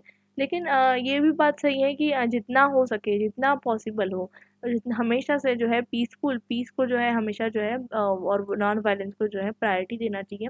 परसुएशन, निगेशन, निगोशिएशन हर चीज़ जो है करके देख लेना चाहिए। War should never be an option, क्योंकि वॉर में जो है दोनों भी पार्टी जो भी जीतती भी है और जो हारती भी है वो दोनों ही हारती है। बिकॉज वॉर जो होता है दोनों भी पार्टीज़ को जो है कहीं ना कहीं बहुत ज़्यादा डीपली वुंडेड करके रख देता है। तो वॉर को हमेशा जो है अवॉइड करना चाहिए। खैर वो तो अलग बात हो गई, लेकिन यहाँ पर हमारा मैटर ऑफ कंसर्न ये है कि गांधी जी भी जो है वो पीसफुल चीज़ें चाहती थी। तो पीसफुल चीज़ें चाहते थे मतलब गांधी जी चाहते थे कि सिविल डिसोबीडियंस को नॉन वायलेंट जो है चीज़ों से मिलाया जाए। ठीक है, तो नॉन वायलेंट स्ट्रगल करें। और वो भी तब गांधी जी क्या बताना चाहते हैं कि तब करेंगे हम ये स्ट्रगल भी जब हम पहले निगोशिएशन करके देखेंगे, पिटिशन करके देखेंगे। पहले वो ब्रिटिशर्स को जो है भेजते थे कि इसको हटा दीजिए, आप लेटर लिखते थे कि नहीं इसको रिमूव कर दीजिए। ठीक है, आप परसुएट करते थे, रिक्वेस्ट करते थे, लेकिन नहीं मान रहे हैं तो फिर हम जो है सॉर्ट लॉ ब्रेक करेंगे। हम बाकी सारे लॉ की इज्जत करते हैं लेकिन हम ये लॉ ब्रेक करेंगे क्योंकि हमको ये अनजस्ट लगता है। ठीक है, और उसके बाद हम सज़ा भी भुगतने के लिए तैयार है। तो गांधी जी इसके लिए जेल भी गए। ठीक है, मतलब चंपारण सत्याग्रह, अहमदाबाद सत्याग्रह, ऐसे करके बहुत सारा टाइम उन्होंने अपनी लाइफ के जेल में बिताया। तो मतलब हम लॉ ब्रेक कर रहे हैं तो हमें जेल भी दो, लेकिन हम जो है ब्रेक करेंगे भी शांति से करेंगे क्योंकि हमको लगता है ये अनजस्ट है। आप जितने भी जस्ट जस्ट वाले लॉ है हम वो सारे फॉलो करेंगे, लेकिन अनजस्ट लॉ को हम ब्रेक भी करेंगे। ठीक है, तो ऐसी जो है फिलोसफी थी गांधी जी की। मतलब एक तरीके से आप देख सकते हो थोड़ा सा पैसिफिस्ट एनार्किज्म का थोड़ा सा कंपोनेंट है, थोड़ा सा लिमिटेड पॉलिटिकल ऑब्लिगेशन का कंपोनेंट है, थोड़ा सा लिबरलिज्म का कंपोनेंट है। ठीक है, और थोड़ा सा जो है थ्योरी है अगेंस्ट दी पॉलिटिकल ऑब्लिगेशन। मतलब ज़रूरी नहीं है कि स्टेट की हर बात आप मानो। अगर आपको लगता है कि स्टेट कुछ गलत कर रहा है तो आप जो है उसके अगेंस्ट जा सकते हो। ठीक है, और जाना चाहिए क्योंकि इंडिया में जो है particularly right to peaceful protest जो है आपको दिया गया है। मतलब आप पीसफुली जो है प्रोटेस्ट कर सकते हो। अक्सर क्या होता है कि बहुत सारे जो लॉस होते हैं गवर्नमेंट पहले निकाल देती है, उसके बाद लोग पीसफुली प्रोटेस्ट करते हैं तो उसको जो है वो वापस भी ले लेती है। ठीक है, अब सिमिलरली गांधी जी का जो कॉन्सेप्ट था वो क्या था कि अगर आपको किसी भी तरीके का मतलब इनजस्टिस लग रहा है तो इनजस्टिस के खिलाफ आपको जो है खड़े होना चाहिए। और इनजस्टिस के खिलाफ जो है आप खड़े हो जाओगे तो इसका मकसद ये है कि जो अथॉरिटी है आप उसका दिल बदल दो।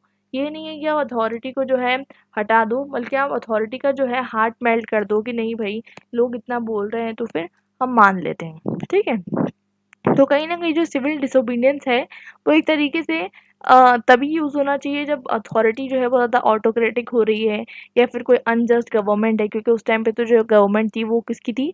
ब्रिटिशर्स की थी। ठीक है? तो इस तरीके की चीज़ें आ जाती हैं। अब आ जाते हैं हमारा लास्ट पार्ट में जो है हमारी समरी, और इसी के साथ हमारा जो लास्ट चैप्टर है यूपीटी का वो ख़त्म हो जाएगा। मुझे बहुत सारे स्टूडेंट्स ने कहा था पॉलिटिकल ऑब्लिगेशन के बारे में वीडियो बनाने के लिए।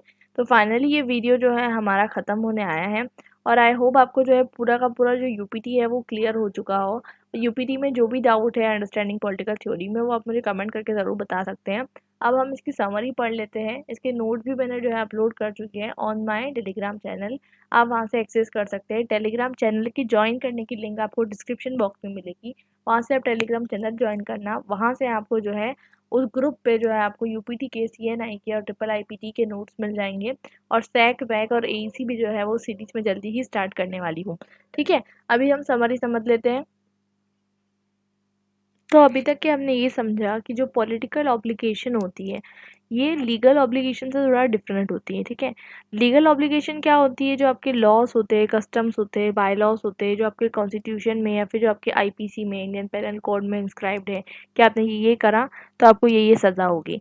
लेकिन लीगल ऑब्लिगेशन से कहीं ज़्यादा जो है पॉलिटिकल ऑब्लिगेशन होती है। पॉलिटिकल ऑब्लिगेशन मतलब सिर्फ ये नहीं कि आपने जो है क्या कहते हैं कोई लॉ नहीं तोड़ा तो वो, बल्कि पॉलिटिकल ऑब्लिगेशन ये होती है कि आपका काम है एक रिस्पॉन्सिबल सिटीजन बनना, आपका काम है गवर्नमेंट को जो है क्या कहते हैं करप्ट होने से बचाना, आपका काम है इनजस्टिस के अगेंस्ट खड़े होना, आपका काम है कि आपको जो है आपकी जो मॉरल ड्यूटीज है स्टेट की तरफ वो फुलफिल करना, आपका काम है कि आप जो है सोसाइटी के कॉमन गुड के लिए काम करो।